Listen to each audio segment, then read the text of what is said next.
OTB AM. With Gillette, put your best face forward with our new and improved razors. Shock and disappointment is the general feeling all over Monaghan this morning as a second Monaghan GAA scandal envelops us. And who better than Shane Hannon to be co-hosting this morning? Shane, defend your county men. Again, Good. The Irish Independent have found somebody to report.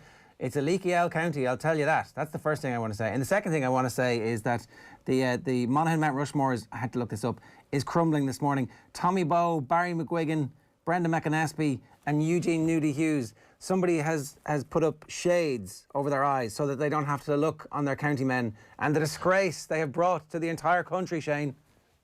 Why is it that every morning I have to co-present something leaks about Monaghan GAA? It's suspicious. It's almost like you were doing it, Shane, so that you have something to talk about.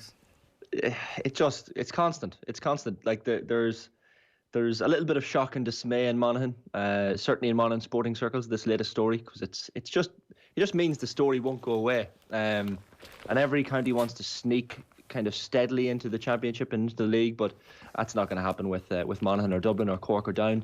This latest story is a worrying one. Now it sounds like it's not an organised training session. It's not a county session. It was the Anna Mullen Club in South Monaghan that was reported by Shannonside Northern Sound yesterday that Gardaí attended a Monaghan GAA club, which was Anna Mullen Sarsfield's last Friday evening, and engaged with a number of people at what has been described as, quote, an impromptu training session. So the Garda press office released a statement last night on a Ger, and they said that they attended a sports ground in County Monaghan on the evening of April 9th, arising from a report of an alleged breach of COVID regulations. Regulation 11 places a restriction on training events. Regulation 11 is not declared to be a penal regulation. Gardaí engaged with a number of individuals present under the 4 E's: engage, explain, encourage and enforce as a last resort. Names and addresses were taken, understood to have been an impromptu training session, not organised by any club or sporting organisation, but it is another story that unfortunately is a negative story relating to Monaghan. The 4 E's. What was the last one? Engage, no, enforce. Engage, explain, encourage and enforce. At the pointy end of one of those radial whips that they have, that's what it is. But sure, that's what Banty would be using for training anyway, to make sure the lads were doing their drills, right? Of course. There's Dick Clerkin in his column today. What would you have done? The pointed question from my wife Alison last week, as we discussed the fallout from Monaghan's training breach controversy. It would be easy, like many have chosen to do, to take the moral high ground on this contentious issue. I mean, there's a man who likes the moral high ground himself, is Dick. But anyway, yet this somewhat sage 39-year-old father of 3 is a quite different beast to that which inhabited the pressures of an inter-county bubble for 17 seasons. I'll get to my answer in a bit. He doesn't get to his answer eventually. He's like, well, I don't know. I can't honestly say what I would have done. I think most people would probably have said, yeah, isn't that the problem here? That people are saying yes to, we will go training to their inter-county managers. And it actually, I mean, taken as a whole, this speaks to the power of the inter-county manager and the win-at-all-cost mentality that we keep talking about in the GAA. And it's like, there's two sides to the story. The one is that, like, yes, quite probably there are loads of ways that we could have reopened the country in a meaningful manner weeks and weeks and weeks ago if our government was actually data-driven and had looked at the science properly.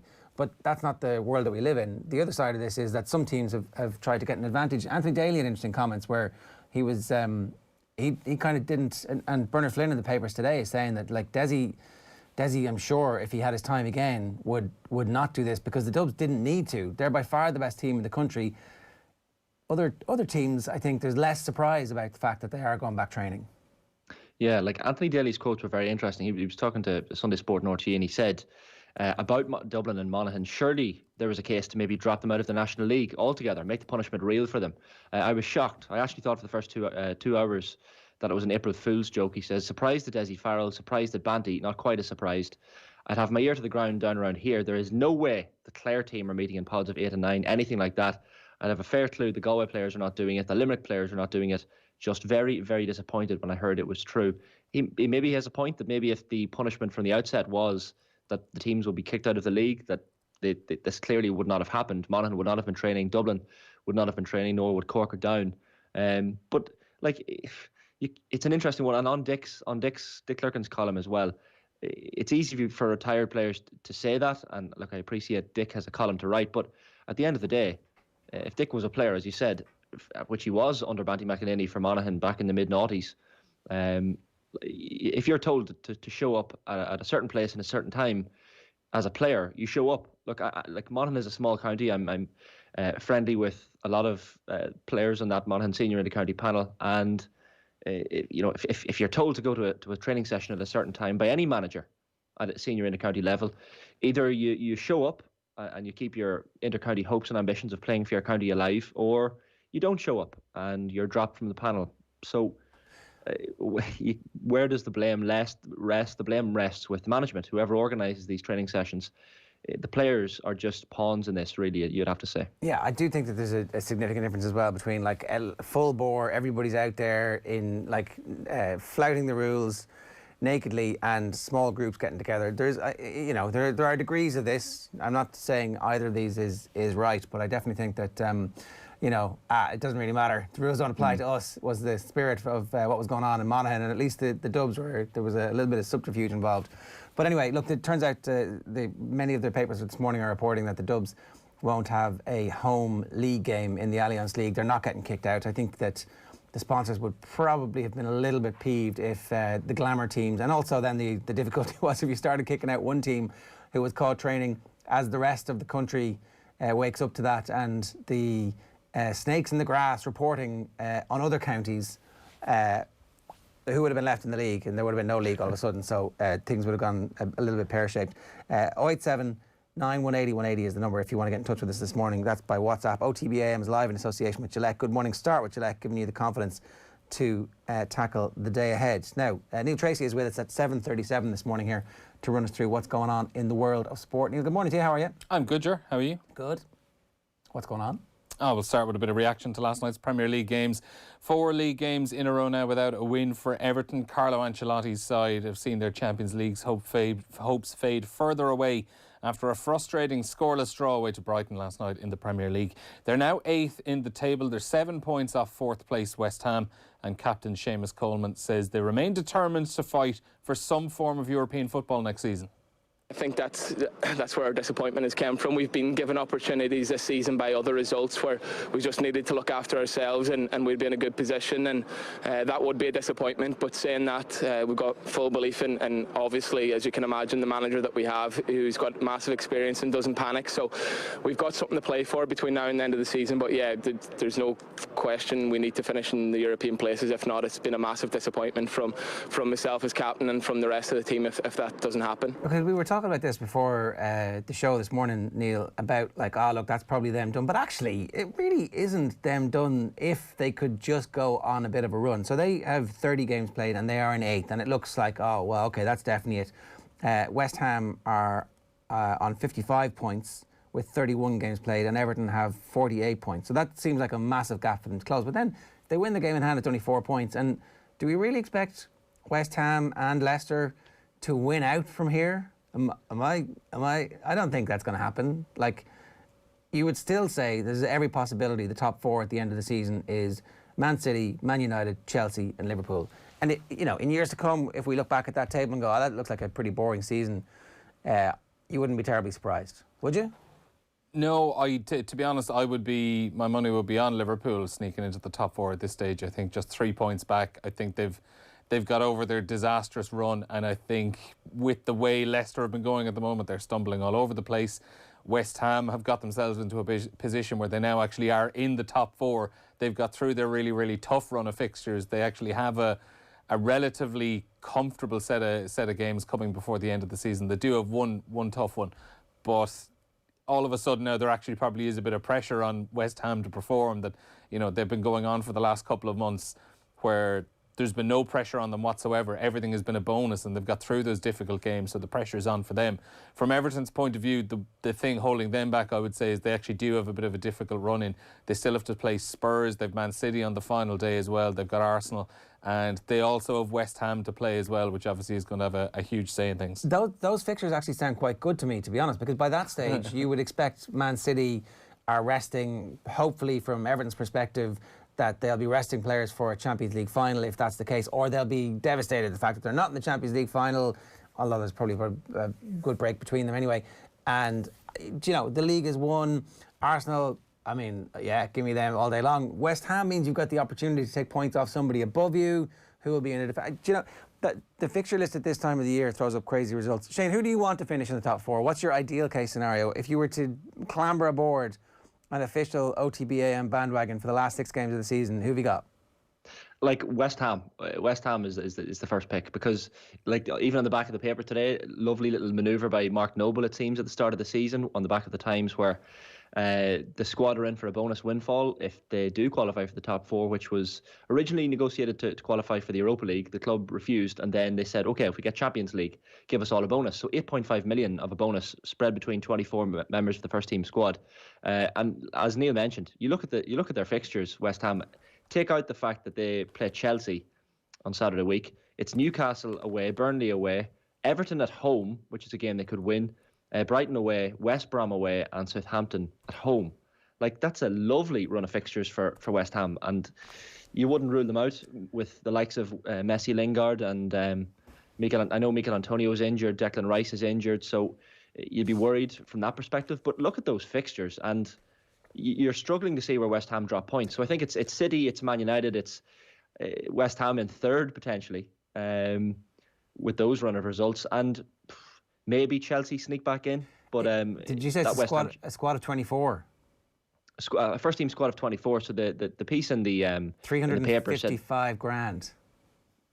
Yeah, basically £350,000 extra. I'm sure. I'm sure when that was being negotiated at the start of the season, the owners were like, "You want a Champions League bonus? Yeah, fire away by all means. 100 million. Take whatever you want."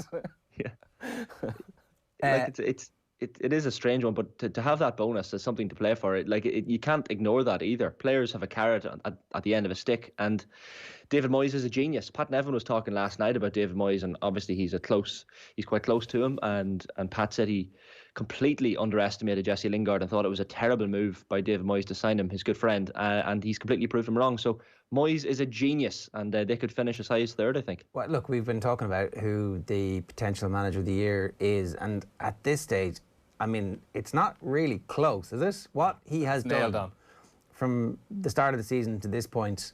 Like, so maybe if Pep wins the Champions League, then you've got to say that his ability to build that Champions League winning team while also slashing the rest of the Premier League in this most difficult of seasons and recovering from a relatively bad start, then, okay, that's an amazing achievement. But, like, what Moyes has done is right there with them. Oh, I think it's Moyes all day. Even if Pep wins the Champions League, I think West Ham would need to lose 5 or 6 of their last 7 matches for Moyes not to be manager of the year. They've got to finish in the top 4, right? If they finish I think 5th, it's still an unbelievable achievement, and it's like an unbelievable managerial achievement, considering a lot of people would have been tipping them for relegation at the start of the season. Yeah, they weren't favourites to be relegated, but a lot of people would have had them in the discussion. Yeah, okay. If Big Sam keeps West Brom up, though, like they've won the last 2, as unlikely as it is looking at the run of fixtures and they're 8 points off Newcastle, same amount of games played, if he kept them up, that's a miracle. That's the miracle at the Hawthorns. He might be in contention for manager of the year if he manages to do that. Scotty Parker as well, but Big Sam has to be up there if he keeps them up. Well, speaking... Yeah, go on. Go say what happened last night. Yeah, speaking of, West Brom remain second from bottom, but they won for the second game in a row. Republic of Ireland international Callum Robinson scored again. Sam Allardyce's side won 3-0 at home to Southampton. Bizarrely, it was the first time Robinson had scored a Premier League goal against someone other than Chelsea. He scored twice against them on 2 separate occasions this season, as well as one last year, while Matthias Pereira and Matt Phillips also got on the score sheet in the opening half. And as you mentioned there, West Brom still 8 points from safety, 7 games left to play in the season. I mean, it's funny how, like, it'd be great if this was now the emergence of Callum Robinson as a Premier League striker. We were, again, just chatting before we came on, like, from an Ireland perspective, what do we want to happen to West Brom? Because if they stay up, you know, they'll invest in players, and that might mean less playing time for Callum Robinson and less playing time for Darragh O'Shea. Do we actually want them to go down and be one of the best teams in the Championship and Darragh O'Shea and Callum Robinson to start every game? Is that the right thing if you're the Ireland manager, or do you want them to stay up and the 2 lads somehow manage to, like, batter away all competition? It's hard to know what it's hard to know what the good thing is in this, but it's certainly far from a disaster if they were to be relegated and in all likelihood, probably still involved week to week with West Brom. They could well still be involved week to week next season if they do stay up in the Premier League, but there's just the complete uncertainty of what happens in the summer. You'd assume if they are part of them staying up, and it's a miracle, that Big Sam has a lot of loyalty, particularly to Darrell Shea, put him in the team, took him out of the team, put him back in the team. And Robinson, if they do stay up, is obviously going to be somebody who is scoring the goals that keeps them up. He did get taken off 3 minutes after he scored last night. So I think we have this inferiority complex, Ger, when we talk about Irish players playing in the Championship now. We're like, oh yeah, we definitely want them to be relegated, because then they'll have more game time. It's easier down there. They'll bang in the goals, like we said about Troy Parrott. But why do we want that? We had an era of Irish football where we had so many players, not only in the Premier League, but at top 6 clubs. Remember Steve Finnan and John O'Shea and Roy Keane and Liam Miller and different players who are playing in the top 6. And the fact that now we're talking about maybe players at clubs like West Brom would be better off being relegated as opposed to, staying up. And you mentioned the loyalty. If they do manage to stay up, you'd imagine he's going to keep hold of Callum Robinson. He's going to keep hold of Darragh O'Shea. Why wouldn't they get game time next season? Because they would have been a large part then of their staying up if they do manage that. So I don't know. I think we need to be aiming higher here. Like, to have as many players as possible in the Premier League is, of course, brilliant, but the fact that we have a couple there at West Brom who are actually getting games in the Premier League is something to scrap onto. What I'm hearing is that we're all in the gutter, but you, Shane, you're looking at the stars, and we're like just desperately scrabbling around for a bit of change, that maybe the Championship can throw our general direction, because we're like, kind of desperate for anybody to play a little bit of football from week to week. Just get a bit of game time so you've got some confidence when you join the team. But fair enough. I get the logic. Yeah. I get the logic. I just think we need to aim higher. No, you're right. You're right. You're dead right. Let's recalibrate our aims. Let's stop pussyfooting around in the Championship and League One and start saying, let's have a little bit of Premier League pride. We might have to, find an old plastic granny there for somebody to be playing week in, week out in the Premier League. But, any port in a storm, as they say. Well, listen, as those space geeks say, shoot for the moon, Ger, because even if you miss, you land among the stars. Except you don't. Yeah, you don't. Space geeks it's a bit dangerous. It's a bit dangerous as well. You burn up on re-entry to the Earth's atmosphere. Isn't that actually what happens? That is actually what happens. Yeah. You would just float aimlessly for eons. So that's not a logical way to go. A little bit of space junk, just like circulating the Earth, kind of like, what's that? It's not really a star. It's like... What about why is the sky the limit when there are footprints on the moon? Is that a better one? Okay, yeah, okay. There aren't many footprints on the moon, that's the problem. True. Stop bashing this, lads. Come on, I'm trying to be optimistic. Yeah, no, you're right. 0879 180 180. Should we aim higher? Should we have more ambition? Is that our problem? Our little pygmy attitude, our little Lilliputian attitude to life. Is that the problem with Irish sport, that we don't dream big enough? Give us your views. A reminder, OTB AM, live in association with Gillette. Good morning, start with Gillette, giving you the confidence to tackle the day ahead. What else is happening, Neil? We'll skip on to rugby. Leinster have added some depth to their front row next season, signing Samoan international prop Michael Alala-Toa. The 29-year-old will join next season from Super Rugby champions Crusaders. He's closing in on 100 Super Rugby appearances for the New Zealand franchise, and he's won 3 titles with them since joining in 2016. We'll get into a load of detail on what the implications... So he's a tight head, right? And obviously there's a couple of tight heads who are pretty good at Leinster at the moment. So what are the implications for that? We'll talk about this in more detail with Neil on the tight 5 a little bit later on. So... if you want to find out what that is, you're going to have to stick with us here on OTB AM this morning. Yeah, meanwhile, Lions head coach Warren Gatland will officially name his assistants for the tour of South Africa later today. It's understood Scotland's head coach Gregor Townsend is going to be appointed attack coach. Andy Farrell will reportedly not be part of the group, having withdrawn himself from consideration last week. Meanwhile, Tommy O'Donnell says he's proud to be retiring a one-club player. The Munster flanker will hang up his boots at the end of his 14th season with the province. Injuries curtailed O'Donnell to just 13 Irish caps, the last of which came in 2019. And the final round of qualifiers for the World Snooker Championship gets underway today. 2006 champion Graham Dott goes up against China's Tiang Penfei, while the pick of the ties today sees Kurt Mafflin up against Robert Milkins. Their first session starts at 11 a.m. and it's best of 19 frames. We're going to keep an eye out on what to watch this weekend with Shane. That's coming up a little bit later on. And Neil's Tight 5, as I said, coming up after 9 o'clock here this morning on OTBM. It is 7:50. Here's what's coming up. Graham Hunter's going to join us in just a moment.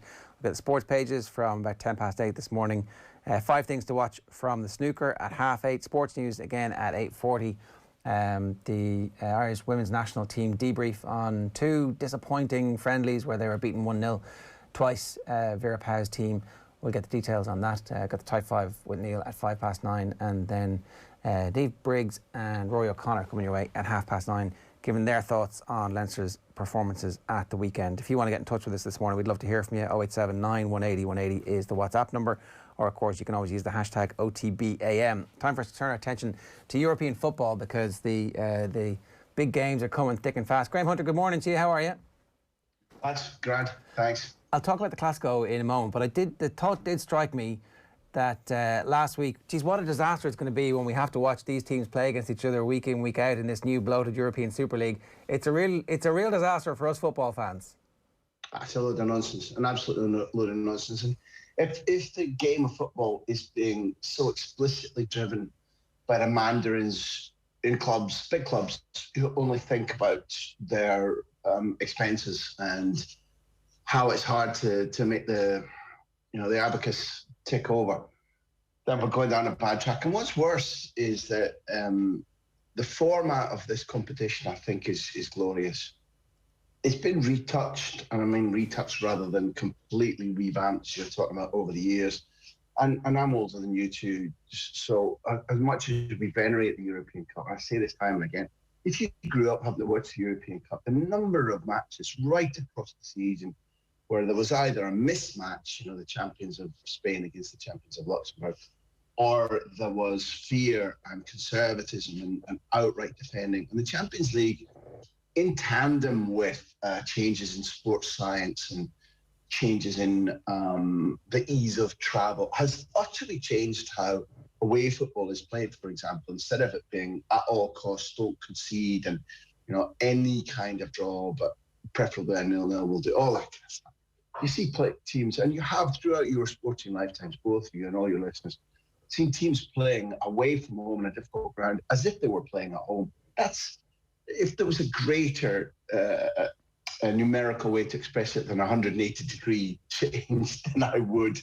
And going forward by dumping this and going to the bloated competition, I hope that public opinion and sponsor opinion says that it can't happen, but at the moment it does look kind of inevitable. I'm kind of being devil's advocate here a little bit, just to kind of tease out what life might be like. What if European football actually is better for all of us? What if this actually, look, I mean, I understand that what we have now is really, really brilliant, but what if there's a chance of it being slightly better? I know loads of those mid-table English games end up being quite good, and they're very important for those local teams. But do we really need 20 teams in the Premier League? What if it's only 18 and actually we end up seeing more of Paris Saint-Germain and more of Barcelona and more? It's not because it's not about the brand names. You're preaching evangelism to Billy Graham here. I grew up, and I don't know why. I don't know why the appeal of RWD Molenbeek and Eintracht Frankfurt in the middle 70s for me at Pittodrie was at least as exciting as playing Partick Thistle or Dumbarton or Clyde. And from nothing to do with reporting and nothing to do with the Champions League, from the instant the team that I loved could pit itself against foreign teams, I was hooked. Even understanding the concept of it, but I'm in the minority, is my answer to you. Across my supporting career, across my reporting career, I have discovered that it is certainly in the cultures where I've lived, the cultures I know best. I can't state this for all of Europe, but it is essential that local rivalries, age-old rivalries, irrespective of national geography, as in North-South. I mean, for heaven's sake, one of the most successful pieces I ever wrote when I was in Fleet Street was a big old piece about how Leeds just used to kick lumps out of each other, and it was a Leeds visiting Chelsea that day, Leeds under George Graham, and it was a glorious slugfest and red cards and great goals. And somebody said that you talking that, but we've got all these grudge matches, we've got all these local rivalries that I think are pretty true across Europe. And if you throw those, in theory, magical names as you did, this PSG and this Milan, they're brand names. What we want to see, I think, two things. One, we want to see a high quality of football, entertainment. And two, we want it to matter. So you can draw the brand names you want, But unless the games matter for what the points or what the qualification, gives you in a given competition, or because the fans watching on TV, preferably in a stadium, are manically excited about it, then you're just it's a catwalk of names and a catwalk of strips, and I'm not excited about it. I'm angry about them chipping away for the wrong reason at a Champions League format, which is absolutely brilliant and has literally given us some of the most glorious football matches that have ever taken place since the sport was invented. And if you throw that away, then you're doing so for the wrong reason. Graham, just to go to El Clasico now, for anyone who wasn't watching at the weekend, 2-1 to Real Madrid against Barcelona. A lot of talking points out of it, but I saw you were writing for ESPN after the match about teams winning or losing games of football before kickoff, and I think you referenced the great Celtic team of 1967 against Internazionale and avoiding them in the tunnel pre-kickoff. And you spoke about psychological intimidation and not avoiding them. Hold on, Shane. Let's be clear about this. On the occasion of them becoming the first team, and this is hard for an Aberdeen fan to say, the first British team to ever win the European Cup, Shane, they got lost. The bus driver took them in the wrong direction from the stadium. That's what happened there. So they rushed in at the end because they were literally going the wrong way, and the players were saying to the coach driver, "Look, all the fans going that way. Do you not think that's a clue, fella?" And he turned around and just managed to get them there. And they rushed through their changing and stood in the... And this is from witness testimony. Players have told me that they stood and they looked to their left, and all the Inter Milan guys were brill creamed and smelling of cologne, and they were taller and they were handsomer and all that. And I think it was Jinky Johnson who just struck up the hill of the Seltzer. Or was it Bertie Auld? Might have been Bertie Auld, pardon me. And according to the Celtic players who were there, and I'm only bearing testimony to what they think, that affected Inter Milan as they looked and went, "Ooh, these lot look a bit pictish." On that theme, what has the Barcelona players so psychologically intimidated before an El Clasico? Now, what happened, Shane, was that for whatever reason, Barcelona's team got leaked to a Catalan radio station. It became apparent that Griezmann wasn't playing. If Griezmann wasn't playing, it wasn't three up front. They'd been playing 3-4-3 for weeks, often, and it was going to be 3-5-2. Zidane found out about this. He had a 3-5-2 formation about an hour and 10 minutes before kickoff, with Marcelo playing and Valverde. If you watch the game, Valverde, the hero of the first hour, more than an hour for Real Madrid, not playing. Zidane took a calculated gamble on reckoning that if there were only two forwards, one of which was Dembele, he didn't need to match Barcelona's formation. He ripped it up, and instead of 3-5-2 that he had planned to play up to 70 minutes before kickoff, he went for the formation that you saw, which was effectively 4-3-3. And he used Valverde in a role which was... Valverde didn't play as a wing-back. He played both right back, right midfield, and high right as if you almost a winger. He did all these things until he ran himself into the ground.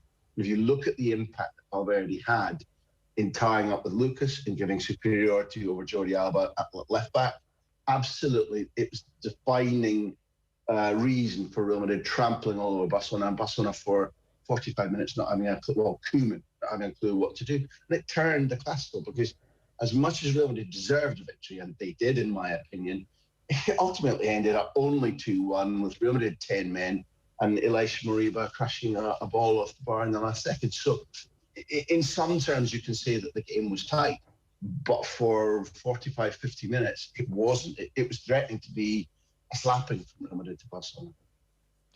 Graham, in my opinion, Roadrunner is one of the most underrated cartoons of our time, and you managed to sneak in a beautiful quote in your ESPN piece.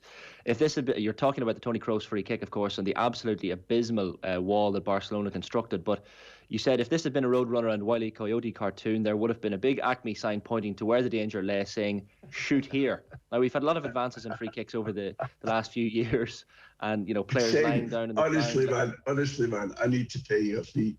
And it's pathetic to hear me laughing at my own humour.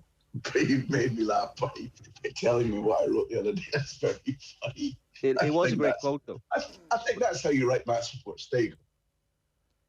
how does that moment? Are you surprised? We've seen free kicks change over the last number of years, and walls change, and players lying down for a snooze to block the little cheeky kick underneath the wall. But how surprised were you to see in a game as big as an El Clasico, Barcelona construct a wall like that? It might seem like a minor thing to talk about, but it was huge in terms of the outcome of the game. It won the game. I was appalled rather than surprised. Not surprised simply because I know that Ronald Koeman, like Cruyff before him when he was Ronald Koeman's coach, isn't a guy who pays attention to defensive set plays to the extent that Barcelona don't practice them. I quoted the Super Cup final where Griezmann, they concede, having been in a winning position, they concede from a free kick late on in the Super Cup final, Athletic going to lose it to that wonder goal. And what I began to investigate, and what happens is Koeman's tactic for defensive corners and free kicks is don't concede them, which is the advice Cruyff gave to his dream team. And they don't practice them. So they are, particularly when Piqué is absent, they struggle aerially. I didn't really expect it to be so bad at building a wall. But for anyone who didn't watch what you and I are describing, there was a 4-man wall and then Dest about 2 meters separate from them. So when you see opposition players at a free kick, when the offensive free kick, burrowing into the wall, elbowing, stamping into us to try and get space in the wall, that's to create room for the guy who's going to shoot. Barcelona just gifted that space. There was a wide canyon of space. And my point was the wide canyon of space between a 20-year-old in his second ever Classico Dest and a 21-year-old Mingueza starting his first ever Classico. Now, behind them, Ter Stegen should have been organising and saying that wall needs to be tight, boys. But irrespective of the ball bouncing off Dest's back, because he turns around, another cardinal sin, there's a huge gap. And Kroos is a very good striker of the ball. Free kicks, never mind. You give the ball an open play to Kroos outside the box. It's a high percentage chance he's going to put it on target and test the goalkeeper and possibly score. So I really meant it was like a Wile E. Coyote, run here, please, Roadrunner. It was appalling. It was infantile. It cost them the game. I just thought that it was an embarrassment. And as you say, there has been, particularly in the Messi era, there have been all kinds of schemes worked out. 2 men on the posts, somebody starting in the wall, but then running back, presenting, just the goalie in the goal mouth to Messi predominantly, but then somebody peeling off the wall and running back. So there's 2 people there to confuse Taker, to put it into space where the guy's going to head off. All kinds of scientific work on how do we make it harder to score. And Barcelona stand there in a Glasgow and go, yeah, listen, have a pop at that gap if you want, Blondie. And you go, it's a goal, is it? Okay, how did that happen? I mean, it's kind of bizarre given that Ronald Koeman was pretty good in taking advantage of those situations. You'd think he would actually be a little bit obsessed about stopping them, considering it was one of his own skill sets. If Ronald Koeman had ever had a free kick in his life, it'd still be bizarre. I mean, you could literally take, a GAA coach from Waterford who'd never seen football before, and he or she would go, I'm not sure that's right, lads. Never mind. Is it a peculiar form of Dutch arrogance? Is that what it is? It's like, oh, look, I mean, I was such a genius that I was able to do this, and only geniuses are going to be able to do it, and now there's no other geniuses on that pitch today, so don't worry about it, it's going to be grand. We have to be careful how we tell these tales, because I have my hand up to being guilty to, the last ever interview that Cruyff gave, unfortunate for him, fortunate for me, it was me in Berlin, about a year and a half before he died.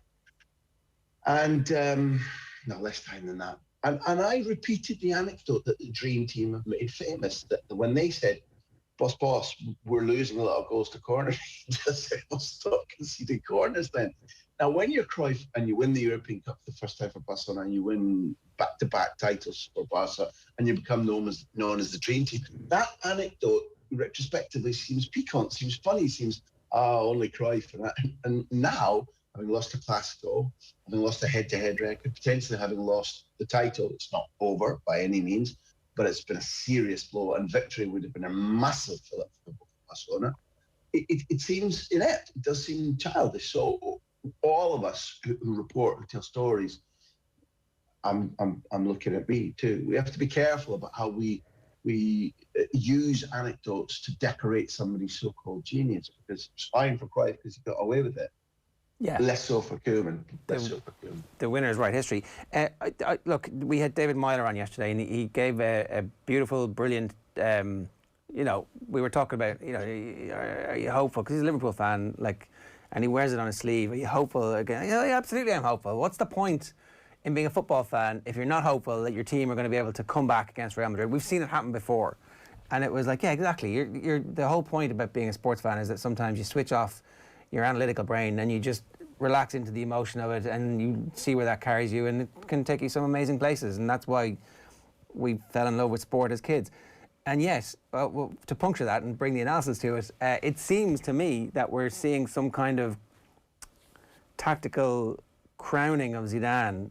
The Champions Leagues that he won up to this point, a lot of that had to do with the quality of the players, but there seems to be kind of coming through the difficulties that he's had.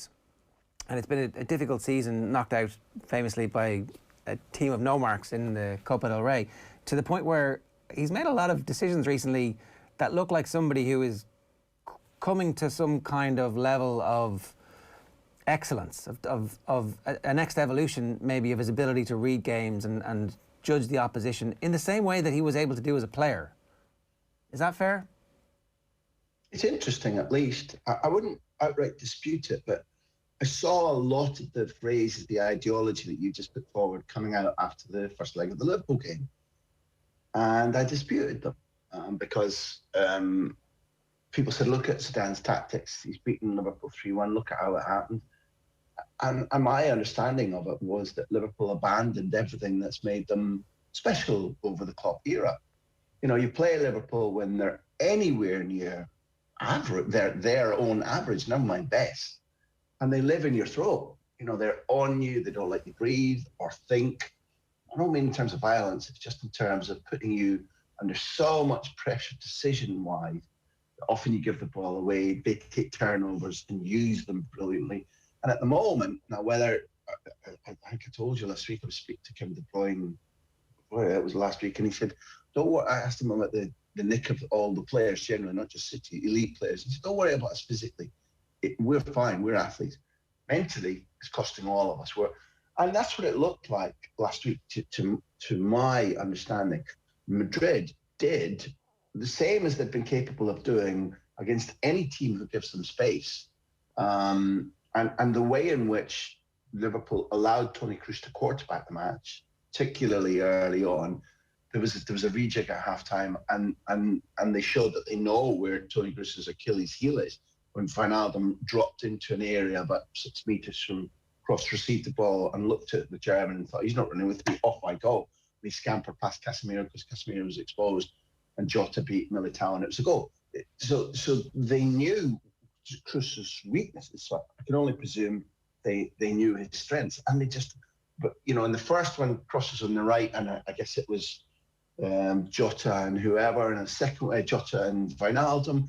And in the next goal, he's on the left. And in that instance, Naby Keita is one of the victims of Kroos having fun with the ball. And then he gets whipped off. You know, it took, if you forget the goal celebrations and Thiago getting ready, I think it took about 2.5 minutes for Klopp to take Keita off after that second goal, going, look, I told you after the first one, you're my victim. He said afterwards, 3 or 4 players could have come off.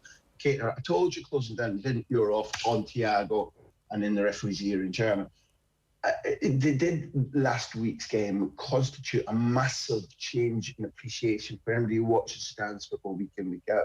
I'm not sure, Jared. I think your point is good in that probably he's been unfairly categorised as somebody who just turns out good players and they do the job for him. That was unfair. That was wrong. I think he's shrewd. Is he, you know, an absolute master tactician? I'm unsure about that. Is he a little bit like Ferguson? That's where I think the comparison is good. I think Zidane is a very good man manager. I think he's a very good understander of where his group is, what they can do, how to deploy his group at particular times of a season or over 2 seasons. Are they on top of the game? Who needs a rest? Who can play through the pain barrier if I just have a little Zizou word in his ear? These things he's very good at. And I think he's not a gambler, but I think if he sees a weakness, if he sniffs blood, that's where he's good. If you say a priori, you've got a really difficult rival in front of you, and you're getting no help, no clues, and they're in good nick, then it's down to the quality of his players, in my opinion. You give him, he's a wolf. You give him an edge anywhere, team information ahead of time, opposition that don't do their job, opposition that have lost a few players or injury suspension, then look out. And he squeezes the juice out of his players. That's his great. He's a player whisperer. I hadn't heard the Ferguson comparison before. It's really, really, really interesting. I was kind of putting the stuff that you were saying about the Barcelona thing and being able to take that information as a tactical thing, but actually when you frame it in the Ferguson terms, that's pretty interesting. All right, let me just briefly ask you about Paris Saint-Germain and where they are at the moment. Pochettino in the papers today saying, yeah, it's true, we have been better away from home than we have been at home. This game is not, by any stretch of the imagination, done and dusted at all. We know that. And that's, I think, the glory of games like tonight, where there's just this, like, what is going to happen here? Is one of the greatest young footballers in the history of the world going to be able to slay the champions of Europe in revenge? I don't know. So what do you think is going to happen? I really want to see something that will be fascinating to me, which is how Pochettino makes his team manage the occasion. When Poch was at Spurs, I know somebody who spoke to Salihamidzic before Kovac was appointed and phoned him as an intermediary and said, listen, I can get you Pochettino. I recommend Pochettino. Make him your next appointment. And Salihamidzic, who obviously was a famous player for them, played in the 99 game against Manchester United and 300 or 400 times more. As football director, I went, yeah, we've been watching Poch. We've been watching him.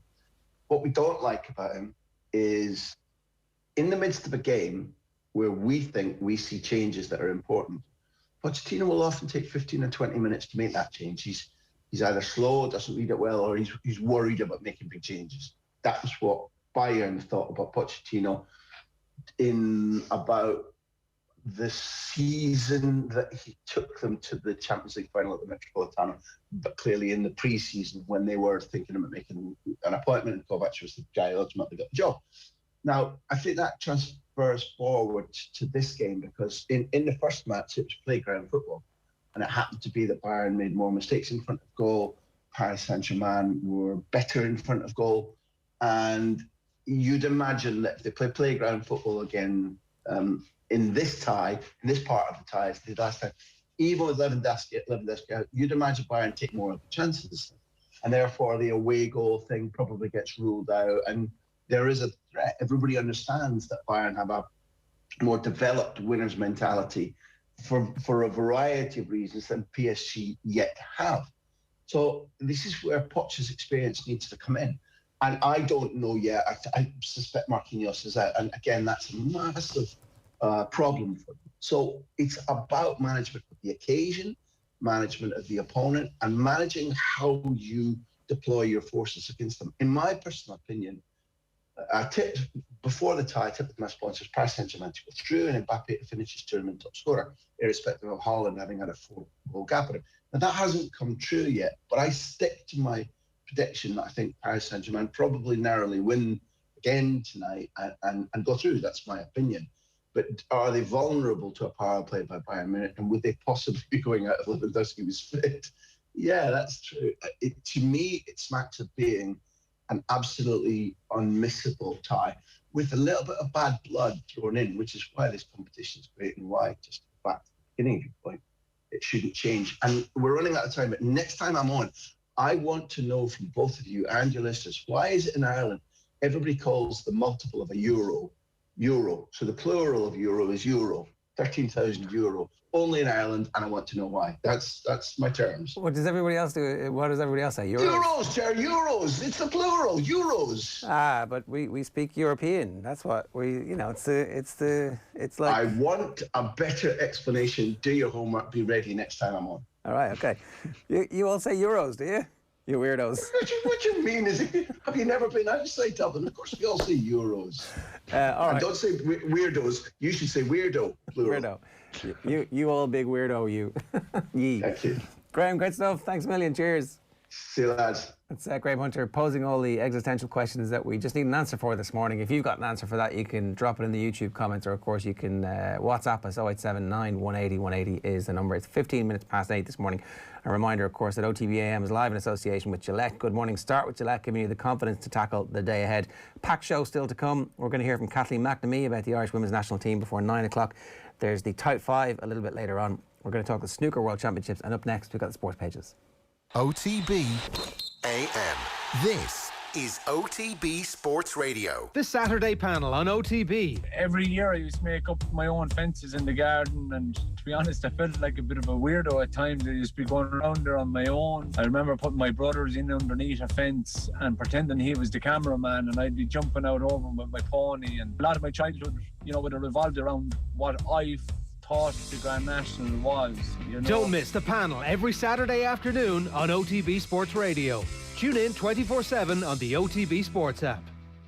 Sean, what's that thing going round the garden? That is our new Husqvarna Automower. Automower? Yeah, it's a robotic lawnmower from Husqvarna. Cuts the grass automatically, has GPS tracking and an app. Even works in the rain. I just thought, why spend time cutting grass when I could spend it with the family? Great! You can put the dinner on, so... No can do, love. Have to paint the man cave. Husqvarna Automower. Never mow again. Learn more at husqvarna.ie. Check out the Boyle Sports app today for details on which football match is getting the no-lose treatment this week. Plus, browse through dozens of new player markets, all powered by Opta. Shots on target, left foot, right foot, headed goals, assists and more. See the Boyle Sports app for full T's and C's. Boyle Sports. This is betting. Gamble responsibly. See gamblingcare.ie 18+. OTB AM. With Gillette, put your best face forward with our new and improved razors. 17 minutes past 8 this morning here on OTB AM. I'm going to run you through the sports pages. The Leinster players taking their games to the next level. It's a piece that we've done on otbsports.com. Jurgen Klopp stunned as reality of Liverpool's home form dawns on him. This was the fact that he wasn't sure that they'd actually lost 6 games in a row. Pat Nevin revealed his extremely harsh initial verdict on Jesse Lingard. That's him talking about David Moyes, his mate. And Leinster snap up Samoan international prop Michael Alalatoa. And then also racehorse owned by Happy Monday's Bez refuses to step on. It's Bez who's become an unlikely hero for horse racing ownership in the UK. Right, I'm going to run you through these sports pages here. The Irish Independent back page is exemption set to secure rugby and golf events. So this is the Irish Open and the Six Nations this weekend, Ireland, France. And then, of course, all of the rest of the games, of course, the rest of the season. Dublin set to clock up league miles. This is the fact that the Dubs have no home games in the National Football League. And Farney Club in COVID spotlight. I would have incorrectly pronounced this Auchnamullin, but what is the correct pronunciation, Shane? Anamullen. Anamullen. It did sound like a swear that your granny would have had, Auchnamullin, but it's not actually. So is that my microphone making those problems? Yeah, so we'll switch to that one, yeah. Okay.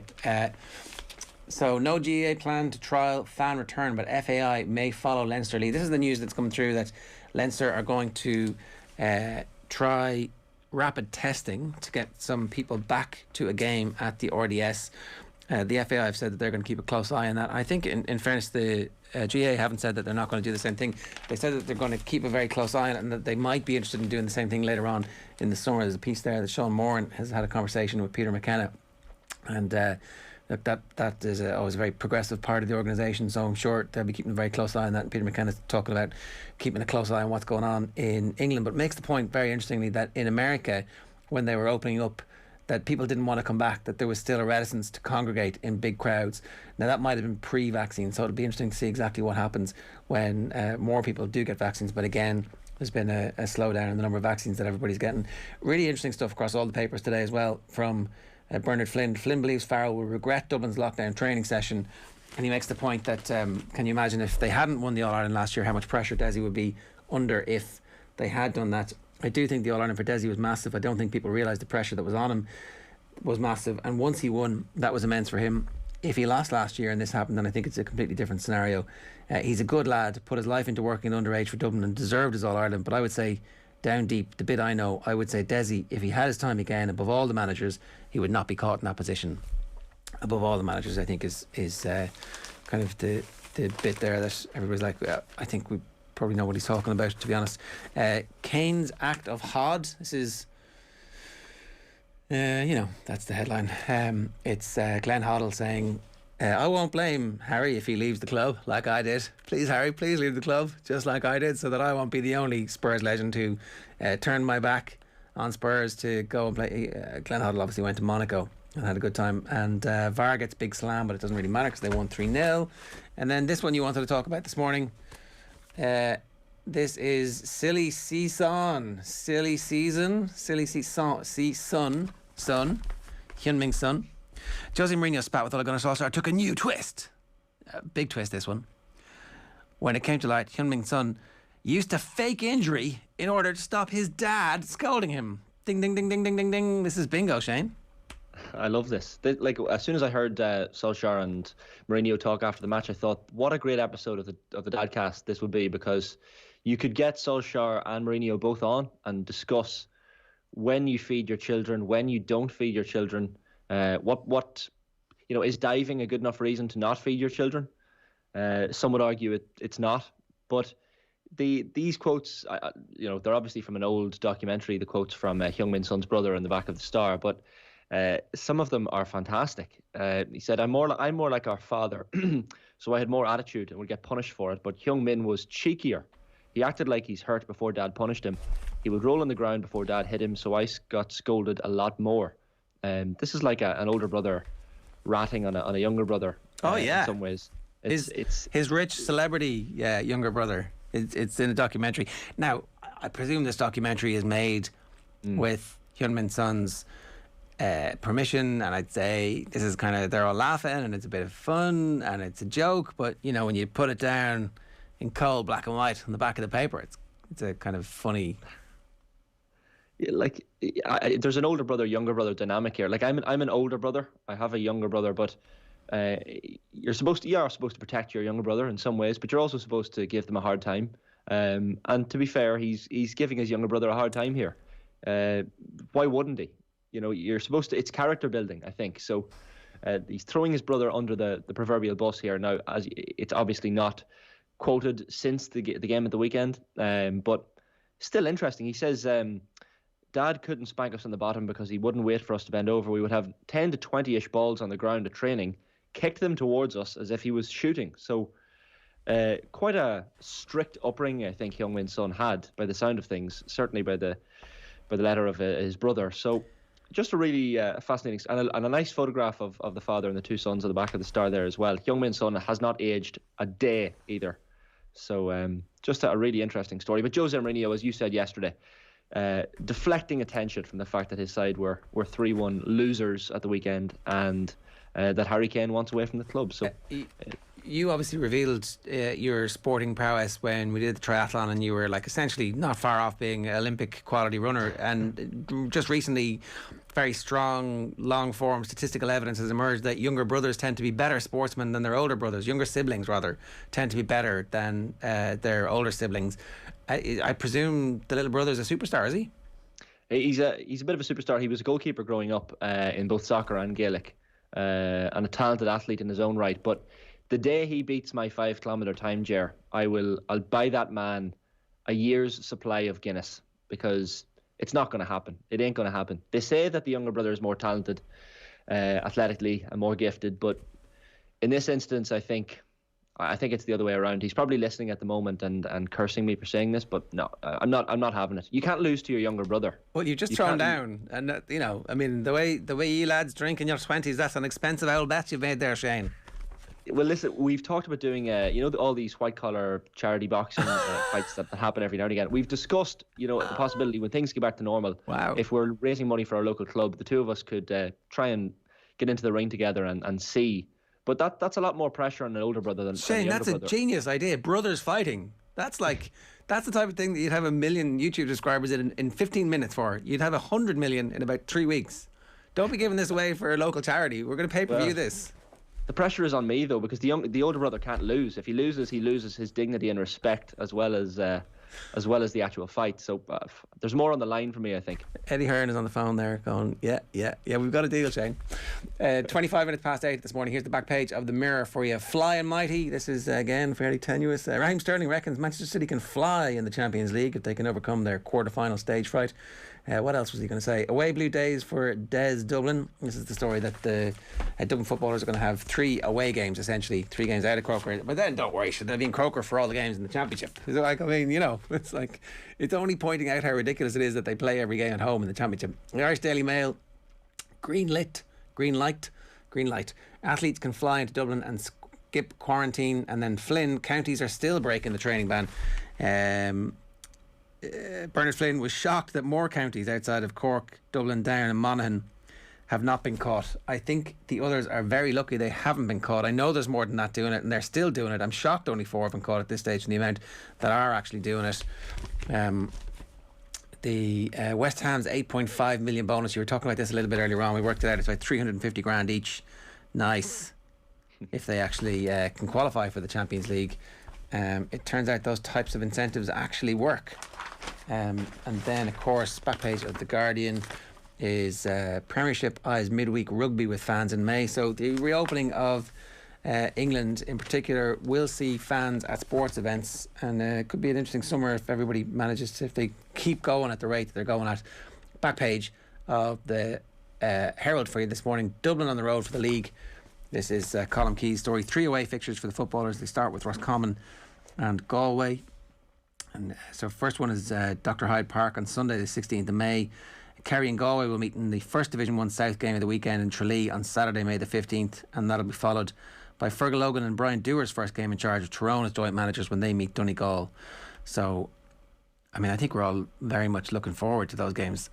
I know league is league and championship is championship, but those games, it's going to be football to watch. It's going to be a long time since we've seen football at inter-county level in sunshine in summertime. I can't wait for football to return. We had it last year, like GAA were showing a lot of the league games, that the last couple that were behind closed doors. I think Monaghan played Kerry and Inniskeen and Meath and Clonus, and to be able to watch those matches, regardless of not being able to be there, was just brilliant. And look, granted, Monaghan will have, or Dublin certainly will have no home games, and Monaghan may not have home games, what remains to be seen, but surely you will take that punishment considering there are no fans anyway. So losing your home matches isn't exactly a killer blow, really. But yeah, Monaghan have a tough group: Donegal, Tyrone and Armagh. Now's the time to lose your home games where there's no home advantage. 087 918 180. Anything else catching your eye? I love the Eddie Howe to Celtic story as well. This seems to be dragging on, and Celtic fans I think will be quite keen. And I don't know, is Eddie Howe maybe holding on for a better offer? It appears that way. I mean, Frank McAvenny, the former St Mirren and West Ham and Celtic player, quoted on the back of the Star, he says they need to give Eddie Howe a deadline to decide on his future or move on to other candidates. So Celtic, of course, hoping to pick him up. He's probably the best of the candidates left. I know Rafa Benitez was mentioned, Roy Keane was mentioned for a little bit, but that seems to have died a little bit. But he says he'd love to see Howe at Parkhead, but he insisted they can't hang around forever. He says, I think Howe's not going to make a decision until the summer, but I don't think that's good enough. I would be happy with Eddie Howe, really happy. He's a good manager and he plays the kind of football that Celtic want to play. So you'd wonder, is Eddie Howe, as big a club as Celtic are, is he holding on for a different offer in England? Maybe, but certainly an interesting one. And Celtic maybe will get itchy feet and look elsewhere if he doesn't make his decision quickly. Will they?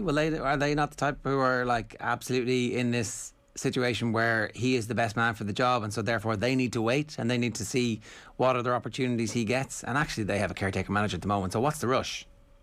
Yeah, the problem is you can get pie in your face and put all your eggs in one basket and rely on Eddie Howe saying yes, and then he turns around out of nowhere, gets a better offer in a month or two, and Celtic are left high and dry. So yeah, they have John Kennedy there, and John is well capable of doing a good job, but certainly if Eddie Howe turned around at the 12th hour and turned the job down, it would leave them in a bit of a pickle, you would think.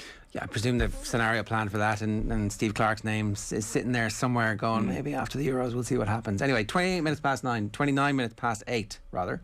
29 minutes past 8. I haven't lost an hour, at least not today. 087 918 180 is the WhatsApp number if you want to get in touch with us, and we'd love to hear from you on our YouTube comments as well. Now we're going to talk rugby after 9 o'clock.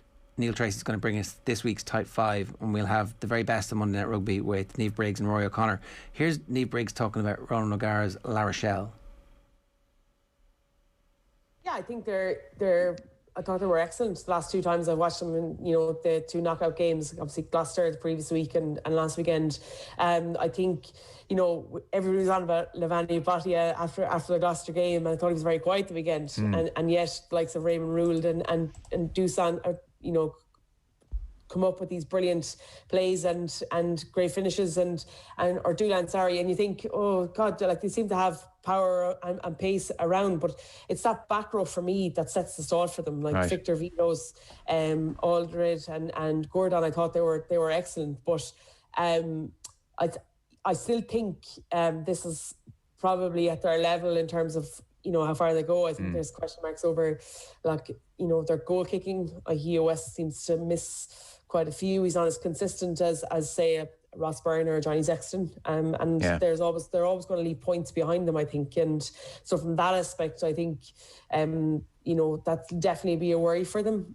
But I think their pack are so strong, but yet I don't think they're as mobile and as good as what Exeter were. So, I apart from that back row, I do think that Leinster's pack would be way better in terms of their ability to play ball and stuff like that. And Kerr Barlow's a really good scrum half. He's played for New Zealand. He's excellent at controlling the ball, but you can only do so much when I think, your 10, 12, 13 can go hiding in games at times and they can go missing. And I thought at stages against Sale, they did that. I thought they were quiet in patches and that's, something that doesn't really happen too often at this level, at this stages. As you get to cup rugby and knockout rugby, you need everybody to be on. But look, it's a home game for them, so they'll definitely be up for it. But they've some brilliant players, and they play so well in terms of their ability to move the ball in contact and around it. Maybe it was just an off day for West the other day, but I remember watching him playing Super Rugby and I thought his goal kicking was really inconsistent as well. Yeah, so you'll hear that full thing from 9:30 this morning. It's Niamh Briggs there talking about La Rochelle. Again, we'd love to hear from you. 0879 180 180 is the WhatsApp number. Now, the World Snooker Championships kick off this weekend. Tip off this weekend. Would that be the correct parlance, Shane? Anyway, here's Shane's guide to the top 5 things that you need to watch for tip off, ahead of tip off. Tip off, cue off, break off, yeah. Break off. I'm remarkably excited. I don't know about anyone else. I'm hoping that these top 5 things to look out for at the Crucible at the World Snooker Championship will get those people who aren't excited a little bit excited for the World Snooker Championship, because it's the greatest few weeks in sport. 17 days at the hallowed Crucible Theatre in Sheffield. I've been there a couple of times myself, and the history is dripping from the walls. You can feel Alex Higgins' tears in 82. You can feel Dennis Taylor's black ball cue over the head and glasses upside down in 85. Stephen Hendry's slippers under the table. He won that often. And there were surprises over the years too. Joe Johnson beating Steve Davis in 86. You had John Parrott beating Stephen Hendry in 91. Peter Ebdon winning. Sean Murphy winning in 05 as a qualifier. So since 1977, the Crucible has hosted this World Snooker Championship. And just what an event it is. So I'm excited to bring everyone on this little journey, Ger, and I hope everyone gets excited for it, because it's quite a tournament. Before we get into your top 5, two very quick snooker questions. There's no Irish people this year? No. Gerald Green has been in qualifying and remains to be seen how he gets on. But unfortunately, Ken Doherty went out of qualifying. Aaron Hill, the youngster from Cork, went out of qualifying. Fergal O'Brien losing as well. So it looks like no Irish interest at the Crucible. So 32 players take to the Bays, and 16 of the top 16 in the world, and 16 qualifiers. They're still qualifying ongoing actually today and tomorrow. Judgment Day they call it. So there will be 32 players ready to go on Saturday. And my last question is, Stephen Hendry's much heralded comeback. What's the crack with that? Is he serious? Is he hoping to get to this level? What's happening? Yeah, so he in order at the World Snooker Championship qualifiers, which take place at the English Institute of Sport in Sheffield, you have to play 3 matches or win 3 matches essentially. So round 1, round 2, round 3. If you win the round 3 match, you're into the Crucible. You're into the last 32. Stephen Hendry played Jimmy White in his first round, beat him. And then lost his second round match to a Chinese player, and unfortunately that was the end of that. So he's hoping at some point to get back to the Crucible, but I think he's a bit far off. To win that second round and again win a Judgment Day third round contest is just a bit beyond him at the moment, I think. So he'll come back next year and try again, and Jimmy White will try again. He's got an invitational 2-year tour card from Barry Hearn again. So remains to be seen, but I wouldn't be holding my breath for Stephen Hendry fans. All right, okay. So top 5 things to watch out for at the World Snooker Championships, as decided by Shane Hannon. Where do we start? Number 5, commentary cliches, Ger. So there are a number of things said in commentary by the various different commentators. You've got Steve Davis and Dennis Taylor and John Virgo that you will hear every year. You can play a snooker bingo if you like at the World Snooker Championship. Get your beer or your coffee or whatever you want to drink and take a sip every time one of these is said. So nerves set in when we move to the one table format. So the one table format is when the semi-finals happen and all of the 2 tables become one. They often talk about the nerves setting in at the one table format. So that's one. We always have a knowledgeable crowd inside the crucible. So this is when the players have potted the ball that wins them the frame, mathematically speaking, of course, and the crowd starts clapping. Now, the commentators always point out that the crowd are very knowledgeable inside the crucible, but in fact, they're just listening to the BBC feed inside their earpieces, telling them that is the ball that wins the frame. So they give them a little bit too much credit, I think. That's always one every single year. Betwixt and between is another one. So where a player has left a ball kind of in the middle of no man's land, between where he wants to be. Betwixt and between is definitely one. If you take a drink every time you hear betwixt and between, you're going to be fairly wrote off by the end of day 1 of the World Snooker Championship. Into the heart of the pocket is another. One of the best players in the world with a rest. You'll hear that very often. If Kyron Wilson is playing, every time the rest is mentioned, you'll be fairly loaded as well. He couldn't have picked up the cue ball and put it in a better position with his hand. This one is probably one of the more common commentary cliches at the World Snooker Championship. One of the most tiresome, but I absolutely love hearing it. And the absolute classic from the one and only John Virgo. So this applies to colour balls, but mainly the cue ball. I don't know if you've heard of ASMR, Ger. Are you familiar with ASMR? No, go for it. So it's autonomous sensory meridian response.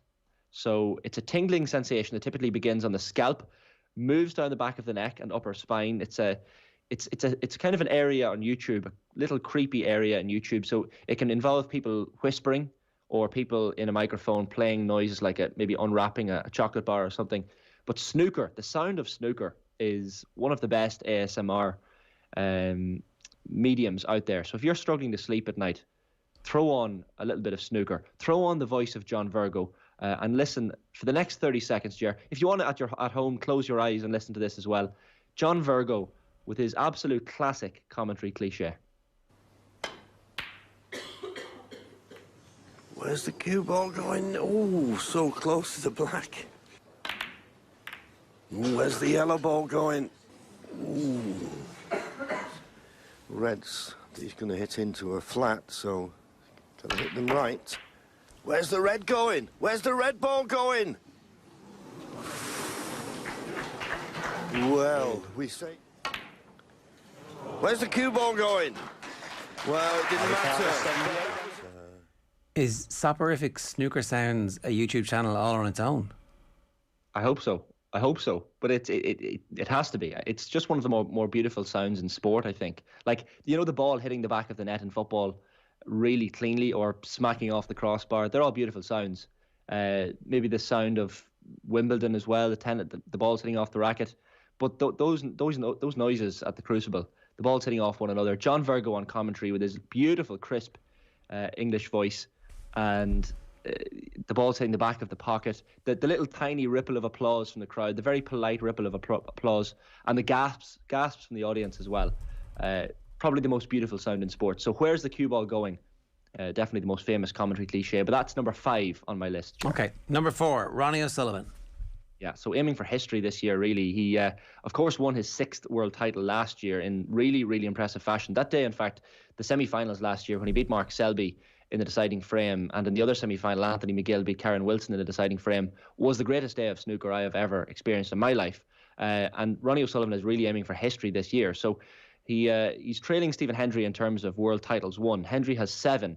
All won between 1990 and 1999, so quite a narrow period that he won them all in. Behind Hendry on 7, there are 3 players on 6. So Ray Reardon has 6, Steve Davis has 6, which were all won between 81 and 89, so an 8-year period, and Ronnie has 6, which he won between 2001 and last year, 2020, so a 19-year gap. So Ronnie clearly just going strong. He's one of those players that will be around for generations, and became last year the only player in history to have won world titles in 3 different decades. So an extraordinary talent. And I sat down with him different times, and I've really got some good mileage out of these interviews that I did with Ronnie a couple of years ago. But I sat down with Ronnie and Jimmy White in Drogheda at one point a few years ago. Ronnie had a great story about Steve Davis. So the Nugget, they called Steve Davis. And Stephen Hendry was a player who never really mixed with other players. He liked to keep that distance. Tiger Woods, I know, was someone who in golf did the same thing up until recent years, maybe. But this is a great story that Ronnie tells, a lesson he learned from Steve Davis many years ago. Quote, you said of Steve Davis, Steve would happily sit in his room and play chess or a board game, whereas I'd be out somewhere causing murder. I like to dabble, he liked to scrabble. Yeah. True. I love that quote. Yeah. But honestly, he was so... yeah. Ronnie says boring. He was like, he was unbelievable, switched on. Everything he'd done, it was all like, even checking in a hotel, it was all pre-arranged. Everything was like just mad with him. We just used to think, for fuck's sake, this is a brilliant one. I don't know if you might have read it. First time I was only 17, had to go on tour with Davis to Thailand. So I get picked up. I'm going to try and cut it as short as I can. Go to Steve Davis' house. He gets in the car. He goes, hello, all right, gets his computer out. Don't speak to me towards me, get to the airport. We check in, still doesn't talk to me. Gets to the lounge, gets his laptop out, still doesn't talk to me. Get on the plane, 13 hours to Thailand, gets on his computer, like that for 10 hours. Get off the plane, in the cab, back on his laptop. Get to the hotel in Thailand, check in, still hasn't said nothing to me. Get to the hotel room. He goes up there, he goes, all right, see you later. That was 20 hours.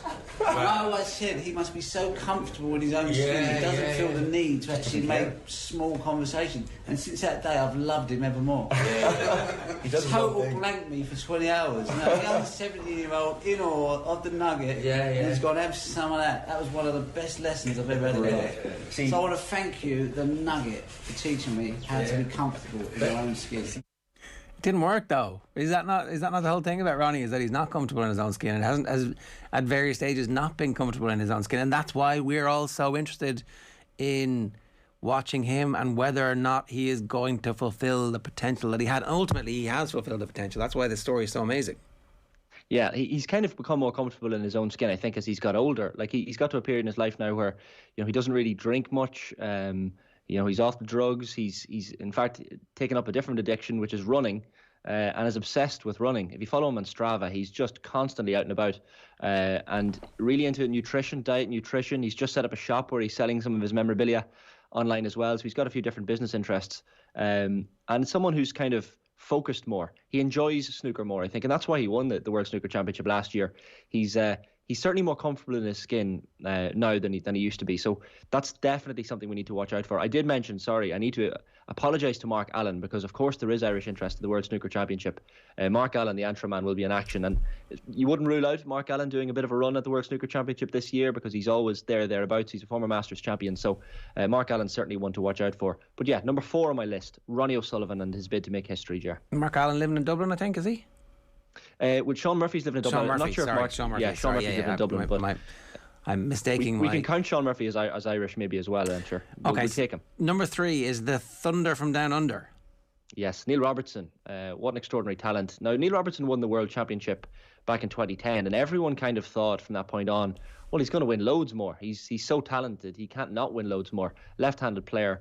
But the decade that followed left a bit of disappointment. Now, not in ranking title terms. He's won 20 ranking titles, but he certainly has underachieved at the Crucible Theatre. He's back into insane form recently, to the point where he had a victory over Ronnie O'Sullivan at the Third Championship last month. 6 frames in a row he reeled off to beat Ronnie by 10 frames to 4. It was a thrashing in Ronnie terms, certainly. And that's kind of shifted the dynamic heading into this World Snooker Championship. Robertson spoke after that. He says, I've beaten Ronnie before, but never over a multiple session match. If I'm to compete at the World Championship, I have to do that. And like the bookies have him down as third favourite, Neil Robertson, heading into this tournament at 11-2. Ronnie is 4-1. Judd Trump is technically the favourite at 11-4, simply because you can't rule Judd Trump out. He's such a talent. But a lot of people will be supporting Neil Robertson in this World Snooker Championship. There was an emotional video he had recently where he spoke about his father. He hadn't seen his father in 2 years because of COVID. He hadn't seen him for a year, and then COVID kicked in. And his wife managed to fly him over, get onto the Australian embassy, I think it was, and flew his father over. and he got really, really emotional in an interview with World Snooker Tour last month. And it kind of just brought home the impact that COVID has had on everyone, and just the fact that he hasn't seen his father in so long, and the impact that's going to have on him heading into the World Snooker Championship now. He says he can just relax. Everything else doesn't matter. He's just focused, ready to go, and everything else in his life is kind of aligning. But he's going to have some fans because of his haircut. So I want to bring you one photo, which is what his hair normally looks like, Neil Robertson. So this is what his hair ordinarily kind of looks like, generally, Monday to Friday, what we're used to seeing. Expensive. Lockdown is, yeah, it's decent. It's grand. He's making an effort there. He's got a bit of Brill cream in, I think. But this next photo, Ger, is what Neil Robertson currently looks like and what he's going to be sporting at the upcoming World Snooker Championship, which is very, very impressive, to say the least. He's been very busy in lockdown, letting his hair grow. Like, I wrote a poem recently about my love of the barber and how I miss the barber. And I think we all miss our barber at the moment, to the point where in the coming days, I think I'm just going to have to get the razor out and get someone in my bubble who I probably don't trust to cut my hair. Your little brother, I think, is going to volunteer for it. Well, after what I've said about him on air today, I don't know if I'll give him a razor and let him stand behind me. But we've got to the point now where we do miss our barbers. We miss the haircuts. We miss all of that. Neil Robertson is just letting it go. And I wouldn't rule out seeing that massive Neil Robertson Australian furrow, the Thunder from Down Under, with the World Snooker Championship trophy held aloft above it in a few weeks' time. So Neil Robertson, certainly one to watch, and certainly has to be considered one of the favourites for the Crucible. Okay, the fisticuffs, non-contact. What? It's supposed to be a non-contact snooker, but we all know that it doesn't always play out that way. So over the years, there have been a number of different incidents at the World Snooker Championship, some serious, some less serious, that kind of highlight it's 17 days, Ger. It's intense. You have to concentrate all the time. And the really frustrating thing about snooker as a sport, when your opponent is playing well, you have to just sit there and take it. There's no other sport like it where, in tennis, you're actively trying your best to fight back, and football is the same. But in snooker, if your opponent is playing well, you just have to sit in the seat and watch and take it and relax, or try to relax. Like, there's been different incidents over the years where Ronnie O'Sullivan has sat with a towel over his head, where players have fallen asleep because they're just not arsed watching their opponent, and just they get angry. But the first image is from a couple of years ago, Ronnie O'Sullivan against Ali Carter.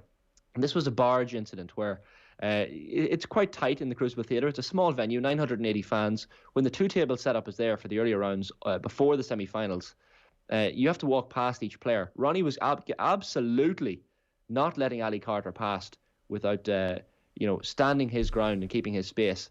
Ali Carter then says something to him, and Ronnie said, "You're right," stuck the thumb up to him. And then Ronnie starts saying, "I'm cool as a cucumber."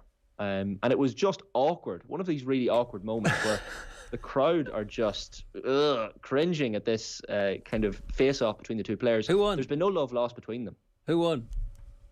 Ali Carter actually won that match. Right. And knocked Ronnie out. So it was at the last 16 stage a couple of years ago. I was at that tournament myself, and Ali won that one, but Ronnie has a good record against him. Like, it's not the only barge that Ronnie is related to when it comes to the Crucible, because he often lives on a barge on a river in Sheffield when he goes to the World Championships. Instead of going to a hotel near the venue, he likes his own peace and quiet. So he hops on his barge, cooks his meals there, sleeps on there, and just lives a peaceful life watching the ducks float past. So maybe that's the key to winning the World Snooker Championship, living on the water. But that was the first fisticuff I wanted to bring you. Image 2 is from one of the games last year in the championship. Anthony McGill against Jamie Clark.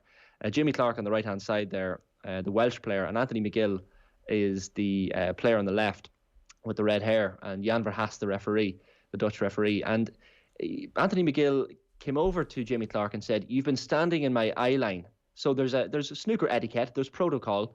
When it's not your shot, you either sit down or maybe stand behind the player out of their eye line.